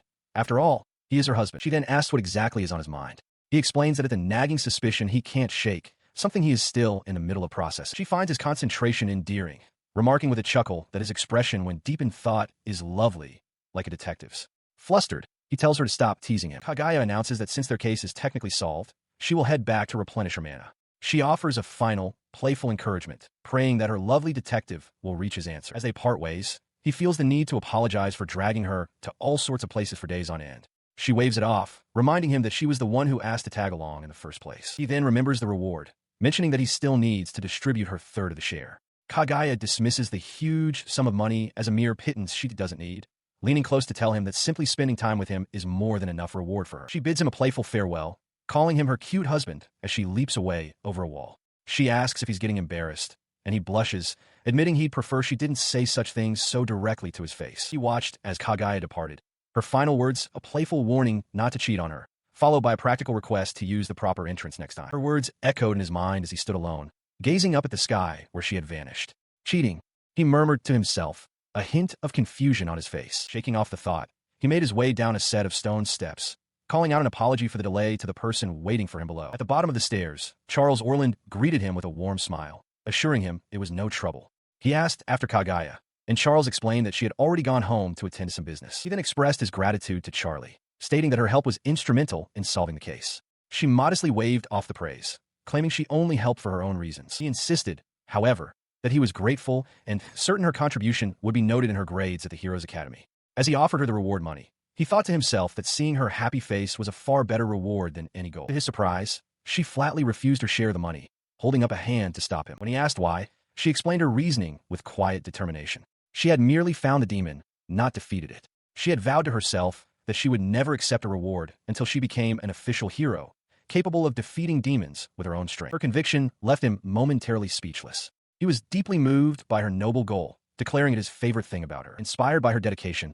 he made a new offer, He would gladly buy her anything she wanted, but he had one condition.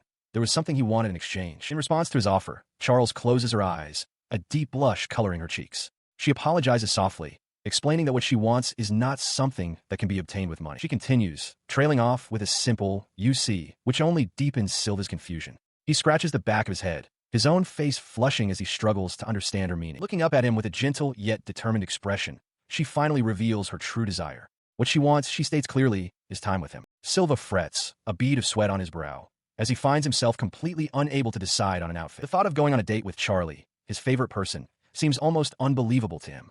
All he truly wants is to spend time with her. Having finally settled on a simple shirt, his preparations are interrupted by a knock.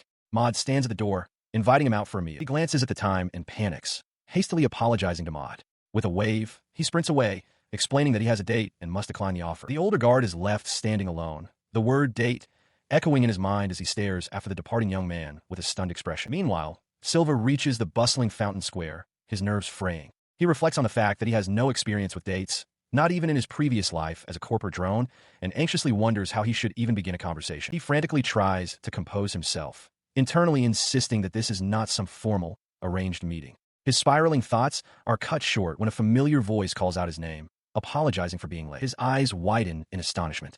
Before him stands Charles Orland, not in her usual attire, but in a beautiful, light-colored dress with intricate details, her feet adorned with elegant sandals. She greets him with a simple morning, but her smile fades to a look of concern as she notices his reaction, asking if he is crying. Wiping a tear from his eye, he admits he was simply overcome with happiness, having never imagined he would see her in casual clothes. She responds with a gentle, comforting gesture. He clenches his fist, overwhelmed, thinking to himself that he has no regrets in his life. Above him, Charles Orland looks down with a concerned expression, remarking that he is acting weird. His strange behavior startles her, and she exclaims that it looks as if his very soul is leaving his body. Snapping back to reality, he realizes it was a close call.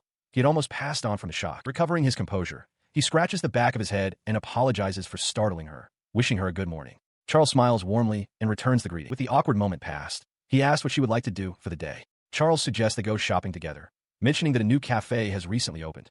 She then adds that she's happy to go wherever he wants. Having decided on their plans, the two walk side by side through the city's bustling main thoroughfare. Their shopping trip begins in earnest. Charles joyfully explores a clothing store, while Silva gives her an encouraging thumbs up. As the day wears on, Silva becomes laden with numerous shopping bags while Charles happily makes another purchase. He stands triumphantly, arms outstretched with his haul, as Charles clutches a newly acquired item to her chest with a blissful expression. After a successful shopping spree, they finally arrive at the new cafe, its charming sign hanging just outside the entrance. Seated inside, Silva holds a cup of coffee and looks earnestly at his companion.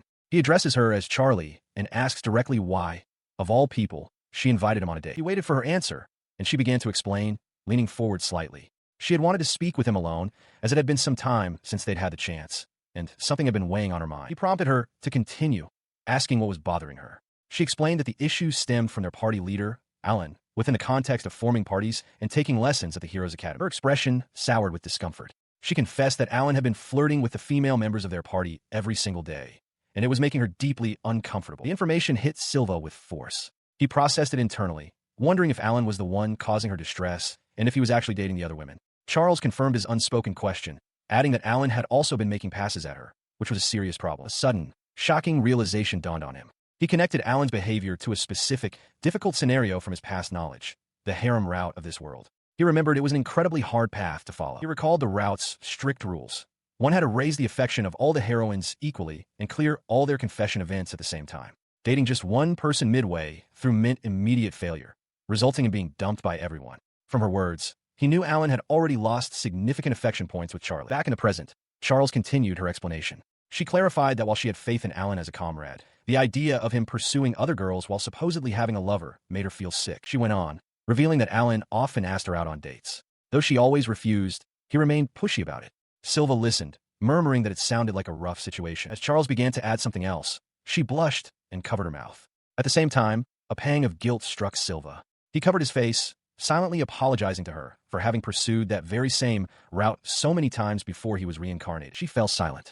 Her sudden pause ignited his curiosity, and he found himself desperate to know what she had been about to say. But she simply dismissed it as nothing, leaving him wondering. He watches as Charles takes a delicate sip from her cup, her eyes closed.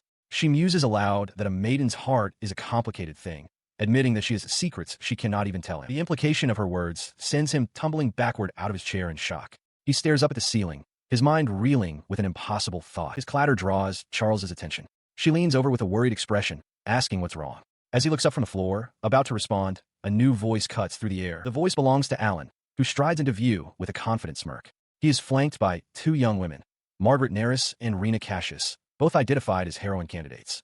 "Fancy meeting you here," he exclaims. His sudden appearance startles Charles, who questions what he and his companions are doing there. Rena, one of the girls, cheerfully announces that the three of them are on a date. She then leans in close to Charles, reminding her with a bright smile that they had invited her to come along as well just the other day. Watching the interaction from his seat, Silva takes a slow sip from his cup.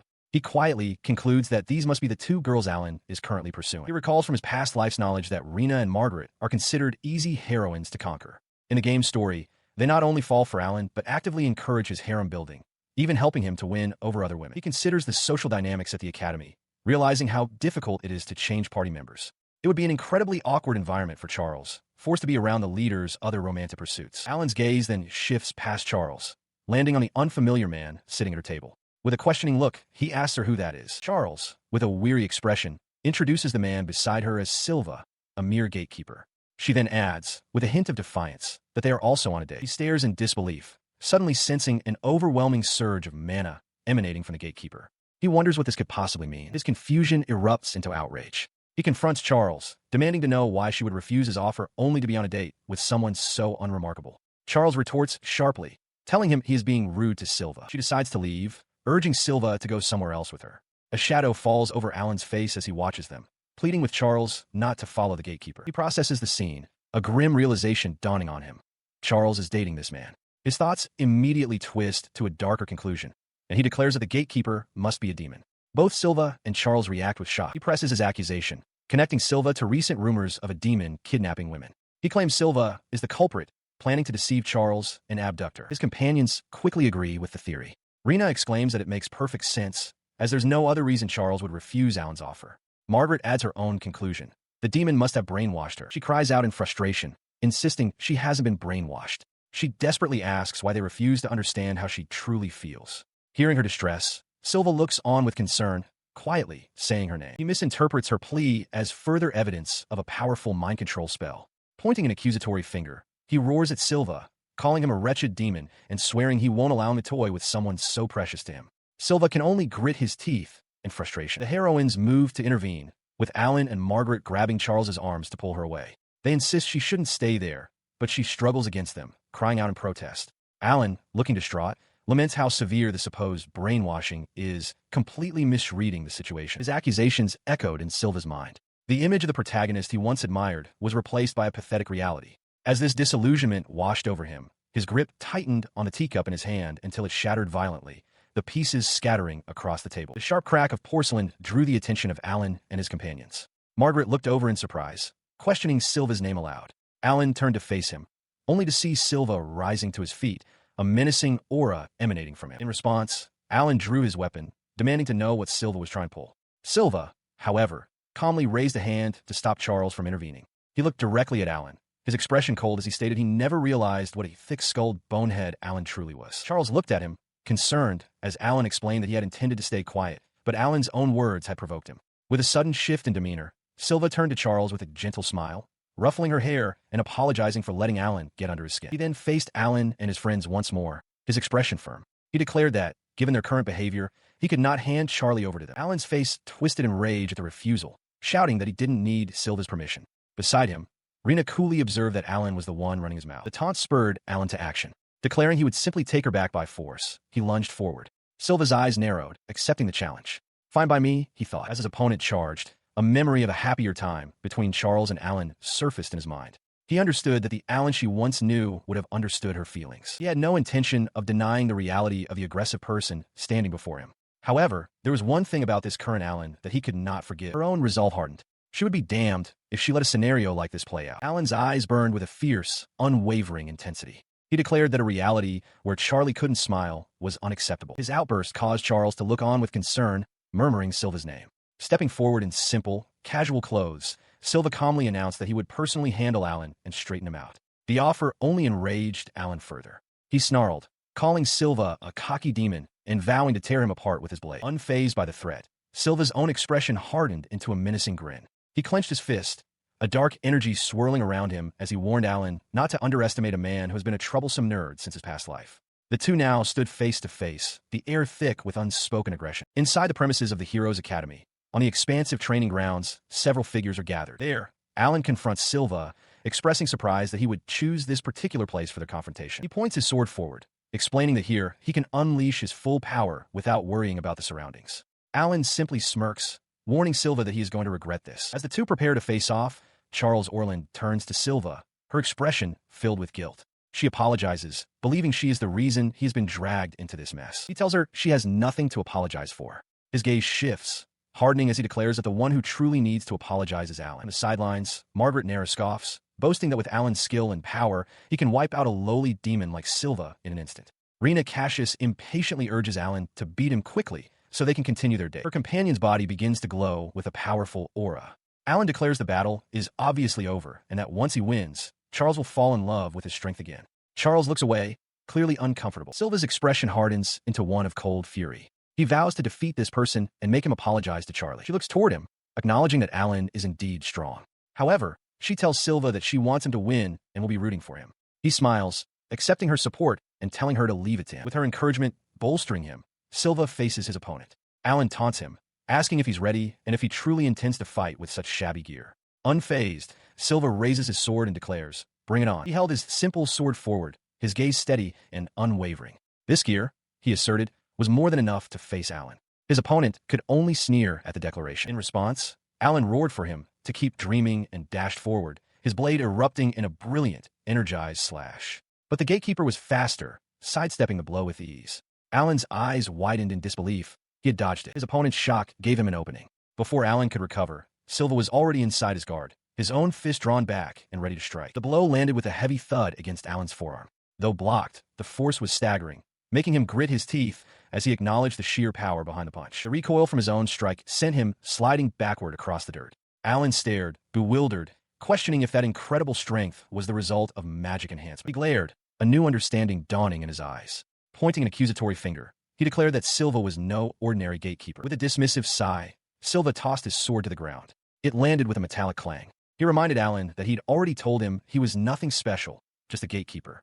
The gesture left Alan completely baffled, wondering what he was trying to pull. He then cracked his knuckles, a confident grin spreading across his face. Against an opponent like Alan, he proclaimed his bare hands were plenty. Enraged by the insult, Alan roared at him not to underestimate him. Fueled by fury, he charged once more, swinging his blade in a wide arc. Silva ducked beneath the attack, closing the distance in an instant. He warned Alan to clench his teeth just as his fist connected squarely with his jaw, the impact echoing with a dull thud. The punch sent Alan flying, his body thrown violently backward through the air. A cry of shock and pain escaped his lips as he was completely overwhelmed by the strike. The onlookers could scarcely believe what they had witnessed. Charles Orland and Rena Cassius stared in wide-eyed shock, with Rena crying out in disbelief. Their shock was justified. Alan had been sent flying by the single blow, crashing into a distant wall with a heavy thud. Rena voiced their shared astonishment, noting that Alan was wiped out in one strike. Nearby, a dark-haired man in a cloak knelt, gripping his sword and cursing the turn of events. As he lay in the crater, Margaret Naris rushed to his side. She urged him to get himself together and began casting a healing spell, calling for solace to mend his wounds. Meanwhile, the one who delivered the blow, Silva, wore a contented smile.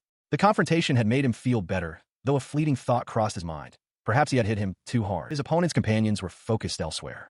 The dark-haired man wore an expression of anguish and fury as Rena and Charles tried to support him, their own faces etched with concern. He shook off their support, his gaze locked on Charles. When Charles questioned if he was there for Alan, he stated his true purpose with grim determination.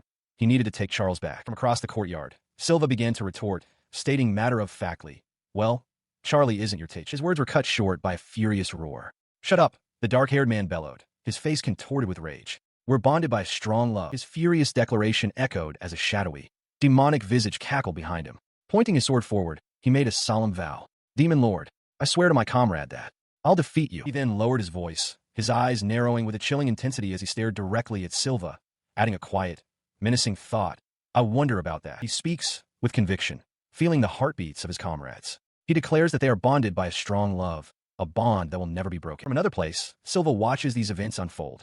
He finds the story a bit generic, but admits to loving such classic tales. He can feel the passion in the dialogue, remarking on how cool Alan is and urging him onward. Suddenly, Silva's voice cuts through the scene. He points an accusatory finger at the dark-haired man, shouting at the womanizer to stop spouting such goddamn lines.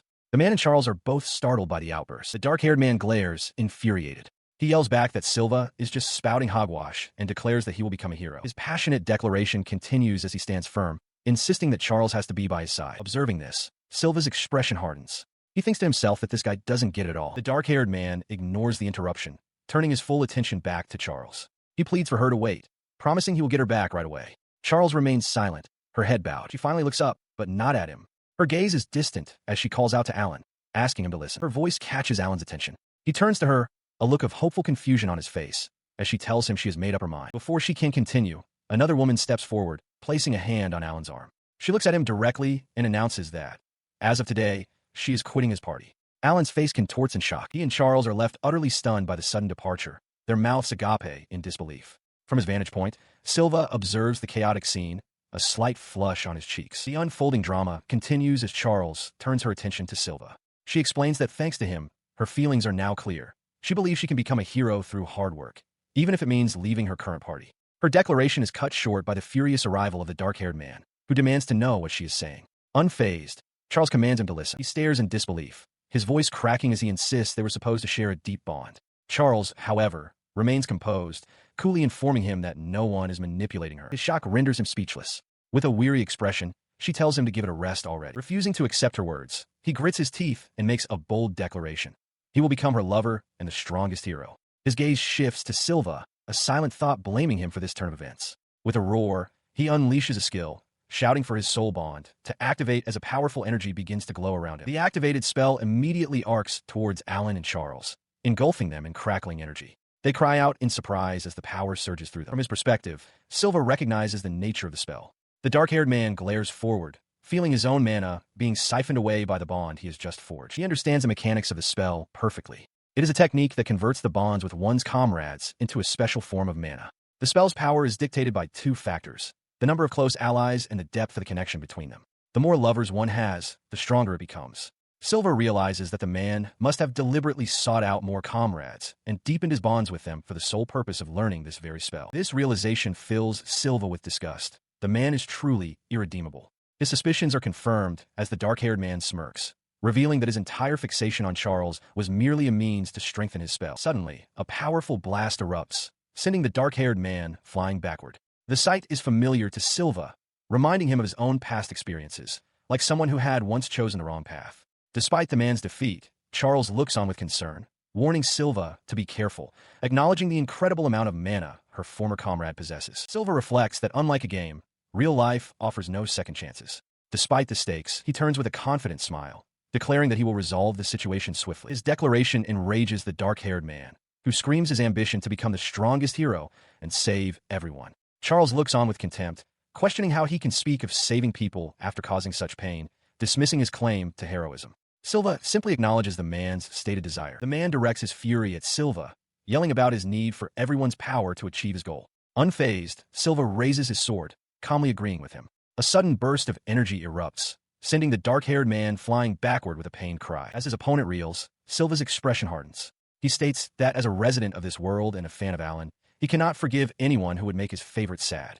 Vowing to make the man pay, he prepares to unleash a secret technique of the Zalencia sword style. He roars the name of the attack: Blue Sky. The swordsman surges forward, his body a blur as he executes the technique, leaving a trail of shimmering particles in his wake. His blade whistles through the air with blinding speed. A brilliant blaze of energy erupts from the strike, forcing Charles to shield her eyes as the shockwave sends both Alan and the dark-haired man tumbling across the ground. Standing over his fallen opponent, Silva advises him to try and understand the feelings of others. From the ground, the dark-haired man stares up in horror, realizing with dawning terror that his soul bond has been affected. The realization crushes him. With his sword shattered beside him, the man collapses to his knees, utterly defeated. He remained on the ground, his gaze distant and unfocused. In the background, Silva let out a weary sigh. The battle concluded. But the defeated man's attention was elsewhere. His voice, though weak, carried a tone of profound letdown as he spoke to someone unseen. "You've greatly disappointed me," he murmured, Hero Alan. A sharp voice cuts through the tension in the training yard. Charles Orland strides forward, demanding to know what everyone is doing. She directs her question to Alan, asking what fuss he is causing on a day off, while Silva looks on in a panic, recognizing her as someone named Miss Reeve. The name Reeve throws him for a loop. He frantically tries to recall if a character with that name ever appeared in the game he knows, wondering if she might be a scrap character. As he puzzles over this, Charles Orland glares down at Alan, her expression furious. In response to her unspoken question, Alan stammers an explanation, pointing a finger towards Silva. He tells her they suspect the man is a demon. Her anger gives way to thoughtful concern. She brings a gloved hand to her chin, murmuring the accusation to herself. "That guy's a demon, you say?" Before she can deliberate further, Silva shouts, his voice filled with conviction. He guarantees that he is no demon. His denial is interrupted by the arrival of the elite knight captain. She addresses Silva directly, noting that he seems to have found himself in some tricky trouble. She explains that she was drawn to the area by a surge of incredible mana and was surprised to find him there. Looking exasperated, Silva retorts that the feeling is mutual. He asks the commander what she is doing at the academy. She explains cheerfully that she has come for a meeting about the upcoming combat practicals being held at the academy. The Order of Knights will be in attendance, she adds, just in case anything unforeseen should happen.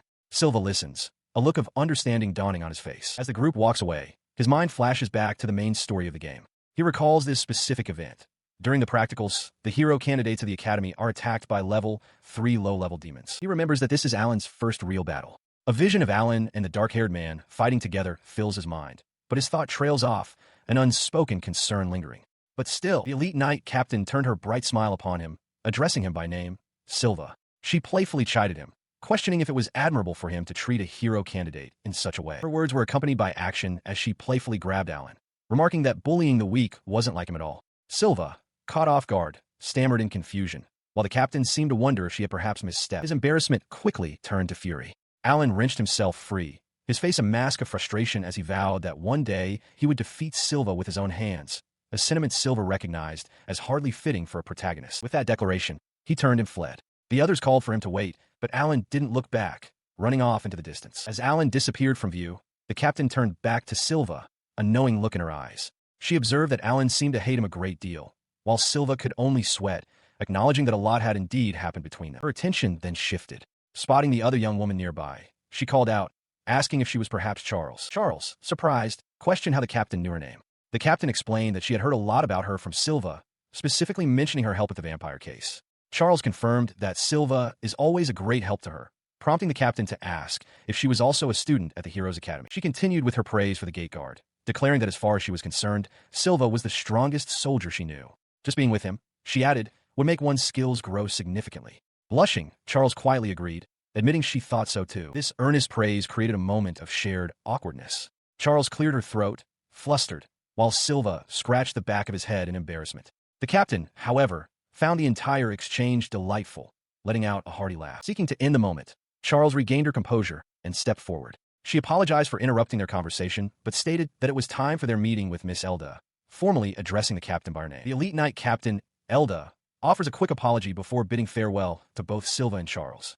Silva, scratching the back of his head, sheepishly apologizes for any trouble he might have caused. As she walks away, she suddenly stops and turns back, a wide, mischievous grin on her face. She dismisses his apology, declaring that it wasn't trouble at all. Her expression shifts to one of gleeful accusation as she points directly at Silva. She declares that it is trouble, and as a penalty for causing a scene, he must participate in the combat practicals at the Heroes Academy. She adds with a booming laugh that he has no right to refuse, leaving him utterly stunned. He is left speechless, the command echoing in his mind. His entire being seems to shrink in confusion, unable to process what he has just been ordered to do. As he tries to make sense of the situation, Charles turns to him with a look of remorse. She apologizes for involving him in so much trouble, admitting that her trespassing was the root cause. He immediately reassures her, insisting there's nothing to be sorry about. He explains that everything he did was by his own choice. His expression softens as he looks at her. He tells her that because of this, she can now leave the hero's party without any regrets, adding that he is genuinely happy for her. He reflects internally on the situation. With this, he believes Charles has completely stepped down from her role as the heroine of the main story. He muses that she likely wouldn't have had a significant part to play in the main plot from this point on, wondering if her dream of becoming a hero will ever come true. A sudden thought strikes him. If Charles is no longer part of the main story, does that mean that even if he becomes deeply involved, she won't appear? He finds it impossible to imagine a future where she is completely absent. He glances over at the unsuspecting Charles, a blush creeping onto his face. A hopeful, flustered thought crosses his mind. Perhaps his involvement wouldn't negatively affect her after all. He walks alongside Charles, his mind racing. He internally scolds himself, thinking he should be happy just to have his favorite person by his side, yet he thanks her aloud. The conflicting thoughts create a visible tension on his face. She responds, her voice filled with a newfound resolve. She tells him that, thanks to him, she has steeled herself to become a hero, even if she has to do it alone. Her expression softens as she looks at him, a faint blush on her cheeks. She begins to ask that when that day comes, when she is a full-fledged hero, will he? Their moment is abruptly shattered by the sound of a child sobbing. They turn to find a small boy crying by himself. Silva approaches him, asking if he's all right and where his parents are. The boy, wiping his eyes, replies that they aren't here. He then asks where the boy's house is. The child explains that he no longer has a mother or a father, and that his home is the church. The answer catches Silva by surprise. With tears welling in his eyes, the boy elaborates. He had been at the priest's place, playing outside with everyone. He concludes his story, explaining that the others all went off somewhere, leaving him behind. Silva realizes the boy was simply separated from his group. Upon hearing this, Charles looks at Silva with concern and suggests they take the child to the church. He readily agrees. He kneels down to the boy's level, a kind smile on his face, and asks for his name. The boy replies, Addy. Silva then offers to carry him home on his back, an offer that makes Addy's eyes widen in surprise and delight. With Addy now securely on his back, Silva walks through the town streets. The boy looks around with newfound cheer as Charles walks beside them, a warm, happy smile on her face as she watches the two. He carries the small boy on his back as he and Charles walk along the stone path. Addy, perched high, beams with delight. As they continue, Addy points ahead, exclaiming that they've arrived at the church. The sight of the building sparks a thought in Silva's mind. It might be a place to gather information on vampires. At the church entrance, a priest rushes out, his face a mixture of panic and relief as he calls out Addy's name. He expresses his gladness that the boy is safe and asks if the two strangers brought him back. He then kneels, a gentle smile on his face, and introduces himself as Dan, the child's guardian. Charles confirms the situation with Addy, who beams and gives his heartfelt thanks to both Mr. Silva and Miss Charles for ensuring his safe return. Standing again, Dan expresses his profound gratitude, admitting with a worried expression that he nearly had a heart attack when the other children told him Addy had been separated from them. The boy indignantly refutes this, shouting that it was the others who got separated from him. Dan gently scolds him, explaining that he still made everyone worry and must apologize. Addy reluctantly concedes. Watching the exchange, Silva observes that Dan seems to be a good-hearted priest who knows how to properly discipline a child. This leads him to believe the man might be willing to answer his questions. His attention returns to his guests, and Dan insists on expressing his thanks in a more formal manner. Silva begins to decline the offer, but then stops, realizing he has an opportunity. He tells Dan there is, in fact, something he wants to ask. Surprised, but agreeable, Dan says he will answer if he can. Silva then turns to Charles, asking if she can spare some time for this. Seeing their accord, Dan invites them to speak inside the church, leading the way. He sits down at a table, a bit flustered by the sudden and serious line of questioning. Leaning forward, he asks Silva what he wants to know exactly. Silva explains that he was hoping the priest could teach him anything he knows about vampires. The word hangs in the air, and Dan reacts with visible shock, repeating, "The vampires." His initial surprise gives way to a more focused inquiry. He apologizes and asks for clarification. Is Silva interested in the vampires that exist in myths or the recent vampire incident? Silva confirms he wants to learn about both. Silva elaborates, stating that while he believes the vampire issue has been resolved, something about the case continues to bother him. The priest studies him for a moment, then asks if he happens to be a knight. Silva confirms that he is, for what it's worth. His confirmation seems to weigh on the priest, who looks down with his hands clasped tightly and murmurs that he understands. Silva watches him, his own expression unreadable. After a moment of contemplation, Dan looks up. He offers to share what he has learned about them from legends in his time as a cleric, asking if Silva would mind hearing the details. He begins his tale, recounting the ancient lore. The moniker vampire, he explains, is a title for demons from legends, said to have evolved from vampire bats. Their power is so immense that fables tell of them leveling entire cities to the ground. He elaborates on the source of their terrifying strength: human blood. The more blood they consume, the stronger they become. A single vampire who is fed on 10 people becomes so powerful that it requires several first-rate heroes to defeat, and even then, it is no easy feat. He adds one final, unsettling detail. According to the fables, vampires also possess the power to create minions. Silva, listening intently, repeats the word, questioning its meaning. He listens as the priest, Dan, clasps his hands and continues his explanation. Minions, he clarifies, are humans who have been given vampire blood.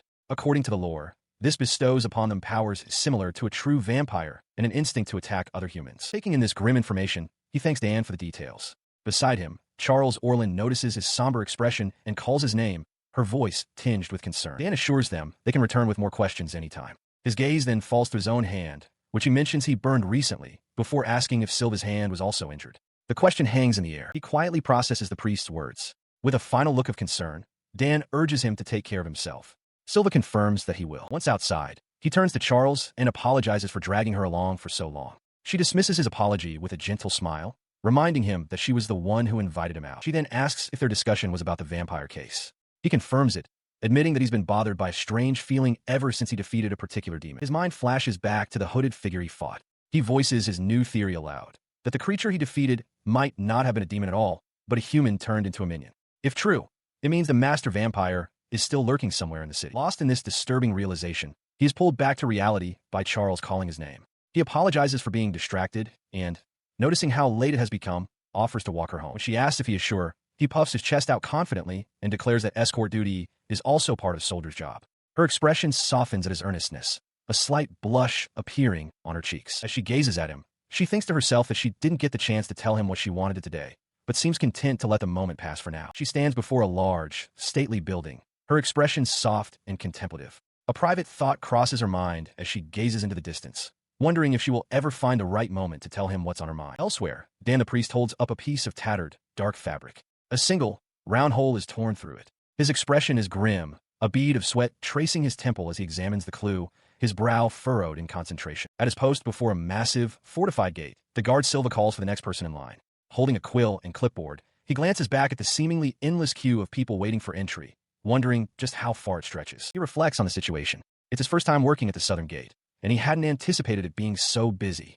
He realizes that with staffing shortages everywhere due to frequent demon incidents, he must fulfill his gatekeeping duties to the best of his ability. A sense of unease settles over him. The exponential increase in demon cases, coupled with the recent vampire incident, feels familiar. It's playing out exactly like the main story of the game he knows, but he has a nagging feeling that there's been a mishap in their plans. His eyes widen with a dreadful thought. He wonders if his own involvement is the cause, if he has somehow become entangled in the main storyline. His internal monologue is abruptly shattered by a sharp voice calling out, "Hey!" Startled, he looks up from his work. The voice belongs to another guard with spiky, light-colored hair, who chides him for spacing out and tells him to get back to his job. Flustered, Silva quickly agrees, addressing the other man as Mr. Crow. He recognizes Crow as a senior soldier in charge of guarding the southern gate. He internally concedes that his superior has good looks, but his personality leaves much to be desired. As Silva processes a traveler's papers, he watches Crow lean in towards a young woman, complimenting her and asking for her name. The woman, blushing, introduces herself as Yulia. Crow takes her hand, expressing his admiration for her name and asking what brings her to the royal capital. Yulia explains that she has found a job as a staff member in a flower shop in a shopping district. He hands her permit back with a final flirtatious remark, calling her as pretty as a flower. From the side, Silva watches with an irritated expression, annoyed that his colleague is hitting on girls while on duty. He irritably tells his colleague to work faster. Crow, however, dismisses the newcomer, telling him to buzz off and that he doesn't take orders from him. The merchant between them simply asks for his permit. He internally fumes at Crow's nerve, dismissing him as a piece of garbage and a mere background character, just like himself. As he laments how much he misses working with Madai, a clear voice calls out from the crowd, looking for a gatekeeper. The voice is instantly familiar to him, filling him with a sense of unease. The woman, Commander Elda, approaches the gate, announcing that she is searching for somebody. Crow immediately interjects, fawning over the commander's beauty and eagerly offering his assistance. Unimpressed, she clarifies that she is looking for a gatekeeper named Silva. Realizing he is the target, Silva attempts to slip away unnoticed. His escape is short-lived. Commander Elda spots him instantly, grabbing him by the uniform. She declares that she has a favor to ask and will be borrowing him, ordering him to accompany her to the knight's headquarters immediately. A bewildered Crow is left standing at the gate. Moments later, inside the commander's office at the knight's headquarters, Elda gets straight to the point. She explains that while the recent vampire incident has been resolved, a new case has surfaced, a kidnapping. All of the victims, she specifies, are female, and their only lead is reports of a suspicious person wearing a black cloak. The mention of a black cloak triggers a dark memory, for Silva, a fleeting vision of a menacing, cloaked figure. He voices his suspicion to the commander, stating his belief that this kidnapping is connected to the vampire case. When she questions him, pointing out that he already defeated the vampire, Silva explains that the creature he fought felt surprisingly weak. He elaborates on his theory, recalling that vampires are known to have the power to create thralls. He concludes there is a strong possibility that the creature he killed was not the master vampire, but one of its subservient minions. The commander grimly accepts the implication. The true vampire is still at large. Silva's expression hardens with regret as he clenches his fist, tormented by the thought that if he had realized the truth sooner, he could have prevented this new incident from happening. He sharply accepts Commander Elda's request for help, a decision that surprises her.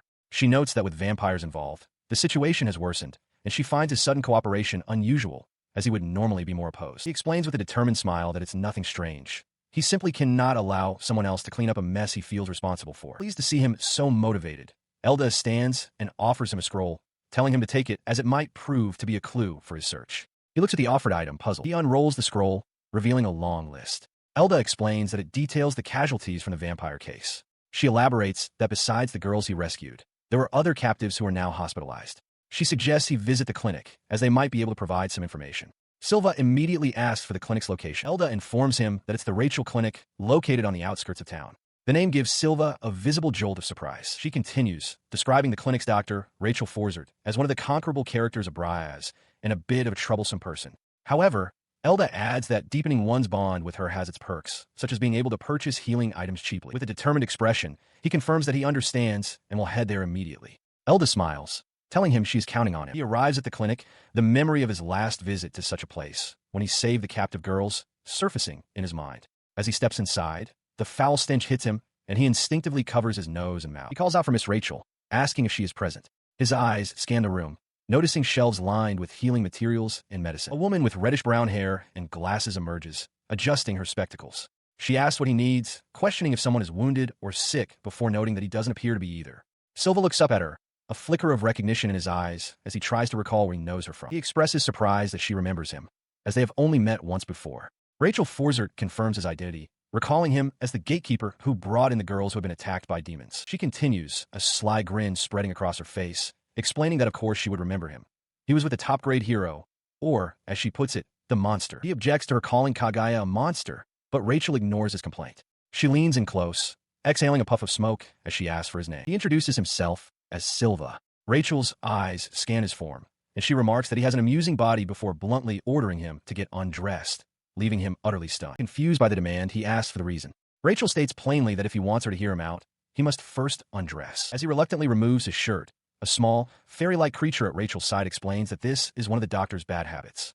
Apparently, she can discern what sort of person someone is simply by inspecting their body. She leans in for a closer look, observing his physique and noting that he's the sort of person who can make himself look skinny while clothed. After a moment of silence, she tells him he can put his clothes back on, stating she now has a good idea of who he is. As he pulls his shirt on, he questions how such a brief inspection could possibly tell her anything about him. She ignores his skepticism, instead stating her deduction.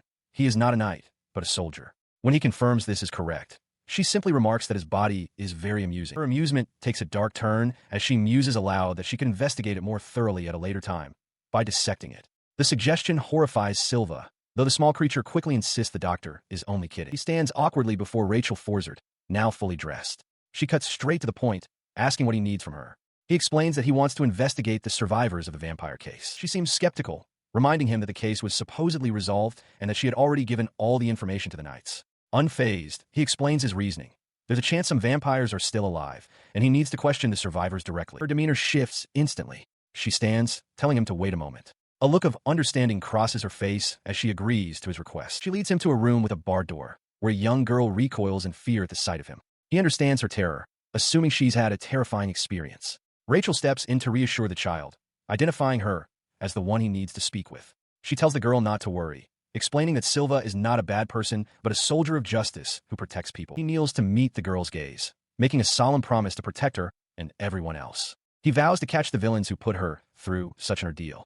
His earnestness reaches her, and with newfound resolve, she agrees to cooperate. As she clenches her fists in determination, his attention is drawn to one of her hands. He points, asking what happened to it. A closer look reveals a peculiar, web-like bruise spreading across the back of her hand. He notes its unusual shape, questioning if it's just a bruise. He gently asks if she remembers when she got it. The girl looks away, distressed, unable to recall the moment. She can only say that the mark was already there when the attacker found her. Her words give him pause. He falls silent, contemplating the implications of the pre-existing mark. After a moment of thought, he offers the girl a reassuring thumbs up, thanking her for the helpful information. The three continue their discussion, the initial tension now eased. He presents his theory to Rachel Forsert, who listens from an adjacent room. He believes the strange symbol on the survivor's hand is a marking etched by the vampire. She steps into the room, acknowledging that his reasoning is logical, but pointing out that it's merely a hypothesis without definitive proof. She muses that if he's correct, the mark could serve as a clue for those who have yet to be attacked. He brightens, feeling confident that he now has a solid lead that will help him solve the case. He earnestly thanks Miss Rachel for her kind cooperation. She smiles faintly, her eyes half-lidded, and replies that she's glad she was of help. Her demeanor shifts entirely, a greedy glint in her eyes. She declares that for her help, he must pay her 60,000 gold. As Silva recoils in shock, she claims to be joking, but then makes a strange counteroffer. In exchange for her help, She wants permission to dissect his body when he dies, as she cannot let such a valuable sample go to waste. A stunned Silva can only say he'll think about it. The scene shifts to a quiet courtyard where a young woman with dark pigtails tends to a bed of white flowers. She greets Dan, the priest, as he approaches, remarking on how lovely the flowers are. As she reaches for a bloom, her hand slips, and she pricks her finger on a thorny stem, crying out in pain. The priest's attention is drawn to her hand. He asks about it, and she cheerfully explains that she got the bruise the day before, blaming her own clumsiness for not noticing how it happened. His expression turns deadly serious. He leans in, informing her that what she has is not a mere bruise, but the devil's curse, and warns that it will bring her misfortune if left untreated. The young woman is struck with terror at the word curse. The priest calmly tells her they must go to the church to have it removed before it's too late. Panicked, she immediately agrees, pleading for him to save her as she follows him away from flowers. Silva stands before the captain as she delivers grim news. Another young woman was abducted under the cover of darkness just last night. She passes him a file containing the victim's details, and as he scans the pages, his eyes widen in sudden, sharp recognition. He stares at the portrait of Yulia, the memory of their brief meeting flashing through his mind as her name echoes in his thoughts. A cold sweat breaks across his brow as the reality sinks in. The girl he spoke with only yesterday is now among the missing. Sensing his distress, the captain places a hand on his shoulder and offers a reassuring word, promising the full support of the knights.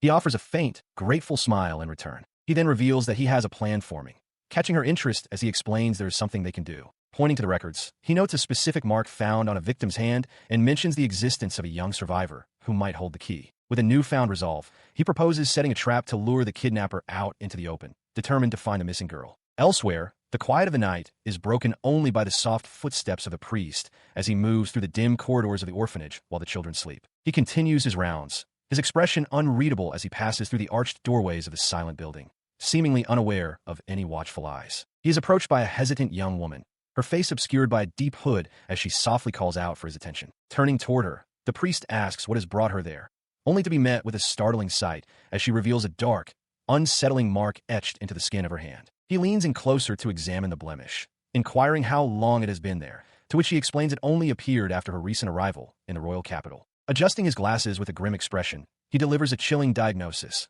labeling the mark a demon's curse, a revelation that leaves the girl trembling in fear. Seeing her distress, he offers a reassuring word, promising to handle the matter through prayer without requesting any payment, prompting her to plead for his help with desperate gratitude. With the agreement made, he gestures for her to follow him deeper into the quiet halls of the building, and she complies without hesitation. They eventually settle into a private room, where he prepares a cup of tea, suggesting that she first relax and clear her mind before they begin their counseling session. She takes a sip, noting the pleasant aroma and the delicious taste of the brew, while he sits across from her, watching her every move with a steady, unreadable gaze. Moments later, a sudden wave of lightheadedness washes over her, and she finds herself swaying as her vision begins to blur and her strength fails. Clinging to her head in confusion, she struggles to understand why her senses are failing her, while the priest remains perfectly still, calmly asking if something is the matter. He stands over the fallen girl, watching as the massive, white tail of the spirit wolf retreats after delivering a heavy blow. A cold question escapes his lips as he wonders aloud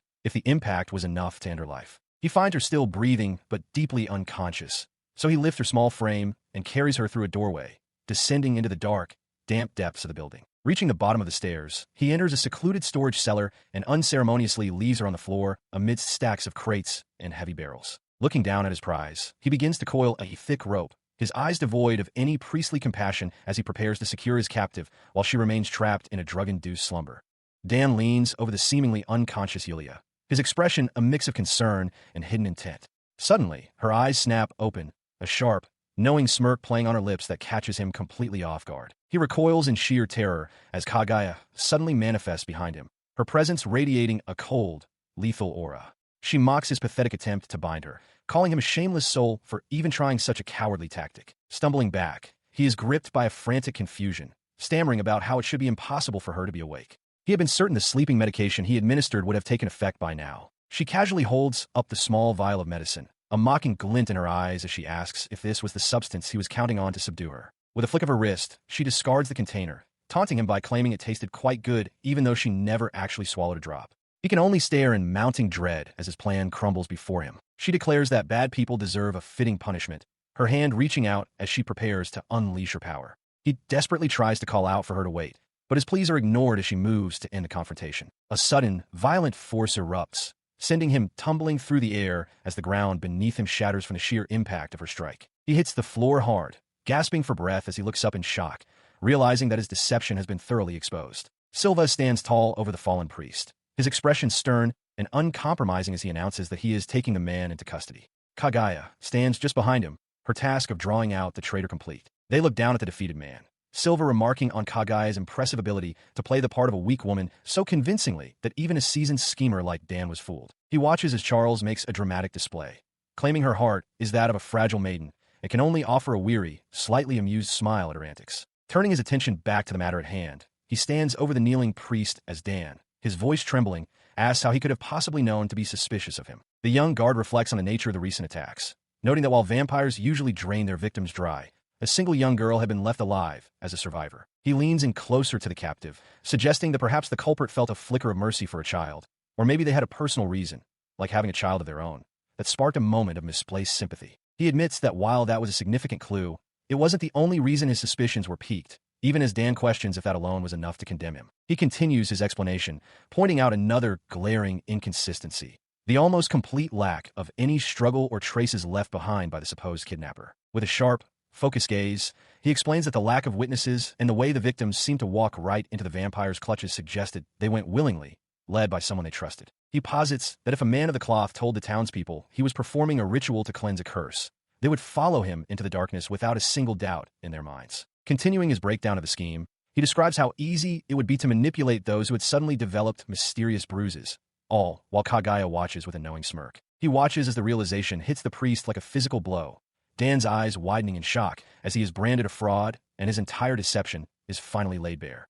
Silva stands over the empty storage area, his voice heavy as he explains that the marked women were kept here until they were consumed. He turns his gaze toward Dan, whose face is slick with sweat and etched with a guilt he cannot hide. Gripping the priest's arm firmly, the young guard suppresses a surge of violent intent, deciding instead to escort him to the night order for formal questioning. Before they move, he discreetly passes a slip of paper to the man, warning him to remain silent so the children nearby don't witness the arrest. As the priest stares at the message, he reads the silent promise that his predicament is understood and that he must cooperate to find safety. Later, within the stone corridors of the headquarters, Elda concludes the initial inquiry, noting with frustration that the man continues to claim sole responsibility for the crimes. Standing before her, Silva voices his skepticism, proposing that the priest is merely a pawn being coerced by a vampire through threats against the orphans. He recalls their first encounter, noting how the man flinched at the mention of the undead, yet still managed to offer cryptic clues about their subordinates. This leads him to believe the priest's actions were a desperate, silent cry for rescue from an impossible situation.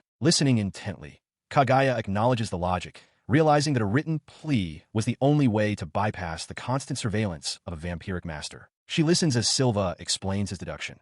The vampire avoided her despite her disguise, suggesting they're being monitored by someone who knows their true identities. Impressed by his insight, the swordswoman praises him, calling him a sharp-witted detective for piecing together the enemy's surveillance. As the gravity of the situation sinks in, the night captain coughs, her expression darkening as the guard reveals the vampire has already claimed over 10 victims. The captain's resolve hardens. She notes the creature's power is surging and warns that leaving it unchecked will only lead to more bloodshed. Meanwhile, the young guard's mind races as he connects the dots, realizing this vampire outbreak perfectly aligns with the first major event of the Academy's training exercises. He understands the stakes. If a high-level demon attack coincides with this vampire threat, the aspiring heroes will be defenseless, prompting him to turn to his ally with a desperate plan. Approaching her with a serious gaze, he admits there's a task that only she is capable of handling, piquing her interest. Elsewhere, beneath the cold glow of a full moon, the Tower of the Moon looms over the landscape as the young traveler, Yulia, gazes up at its heights. Back with the group, the swordswoman chuckles to herself,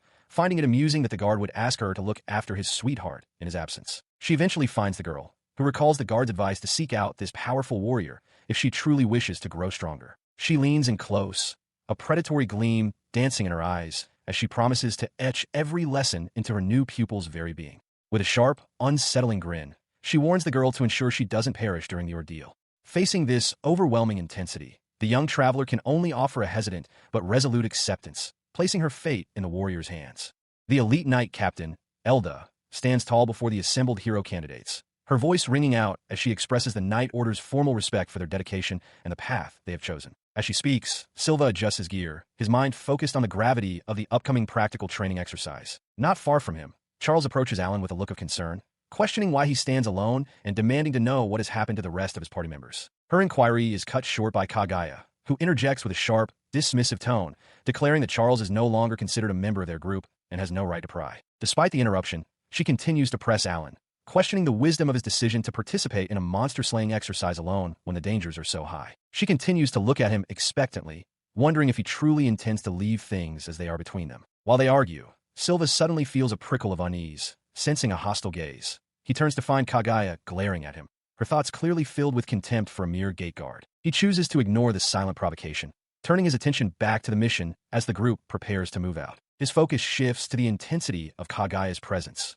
whose strength is recognized as being at the pinnacle of the student body, leading to the official instruction for her to directly oversee the guidance of Charles and the others during the trial. Following this directive, the group gathers at the entrance of the Forest of Trials, where they are warned that the woods harbor dangerous rank 3 and 4 monsters, with even greater threats potentially lurking deeper within. He stands among the other candidates as the examiner's voice booms across the clearing, announcing that Level 1 demons have been released into the training grounds. The armored official continues his stern warning, emphasizing that while guards are stationed nearby for protection, any candidate fearing for their life must signal for immediate rescue. Following the initial briefing, the focus shifts to the elite captain, who is requested to provide the specific details of the upcoming exercise. She steps forward, explaining that the designated combat zone has been strictly partitioned by a magical barrier maintained by the Academy's mages. This shimmering wall of energy stretches over the dense canopy, marked by physical stakes that serve as a final warning for students not to stray into the untamed wilds beyond. The captain further clarifies that their performance will be judged solely on the number of demonic entities they successfully neutralize within these boundaries,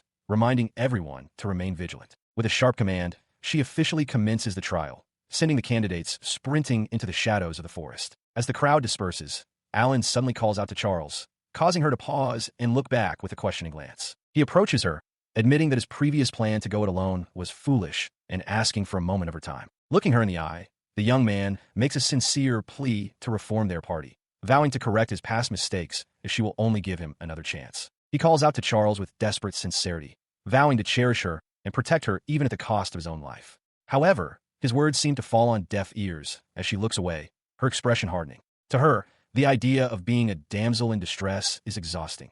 She is determined to be the master of her own safety. Despite his pleas, she continues her trek into the dense woods, firmly commanding him to stop following her since she has her own objectives to fulfill. He remains undeterred, his voice echoing through the trees as he begs her to wait. As she quickens her pace through the undergrowth, he struggles to keep up, insisting that their conversation is far from over.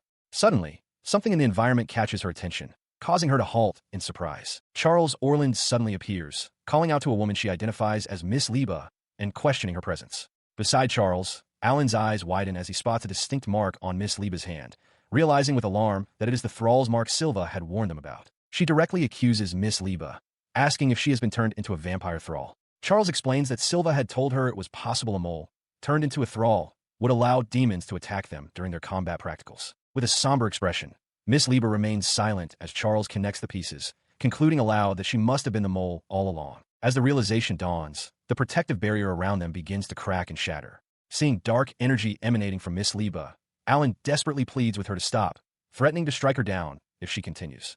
However, a dark hand closes into a fist, a sign that his plea is futile. Suddenly, a massive, muscular demon materializes from the shadows, seizing Charles from behind. The creature smirks, declaring that the woman they knew as Miss Liba is nothing but a puppet. He elaborates that the puppet's sole purpose was to create a hole in the barrier for them.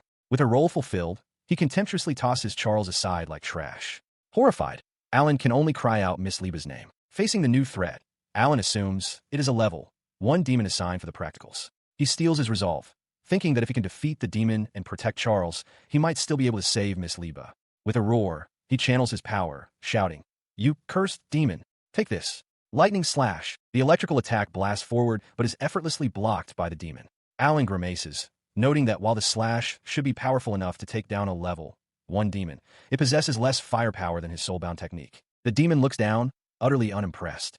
"Hey now," he scoffs, "did you seriously think you could beat me with this weak attack? Don't lump me with level 1 fodder." He grins with chilling confidence, revealing the truth of the situation. "You see, I'm level 3. I'm on a whole other level." He cracks his knuckles, a menacing grin spreading across his face. He declares that he will teach them his name so they can take it to the afterlife. He is Garrett, the one who will crush all heroes. Hearing this, Alan recoils in shock, realizing he's facing a level 3 demon, a foe far stronger than he was led to believe. He glances back toward Charles. Meanwhile, the night trainee, possessed by the vampire, steps forward and addresses the demon, demanding he tell her something. She continues her interrogation, stating her deduction.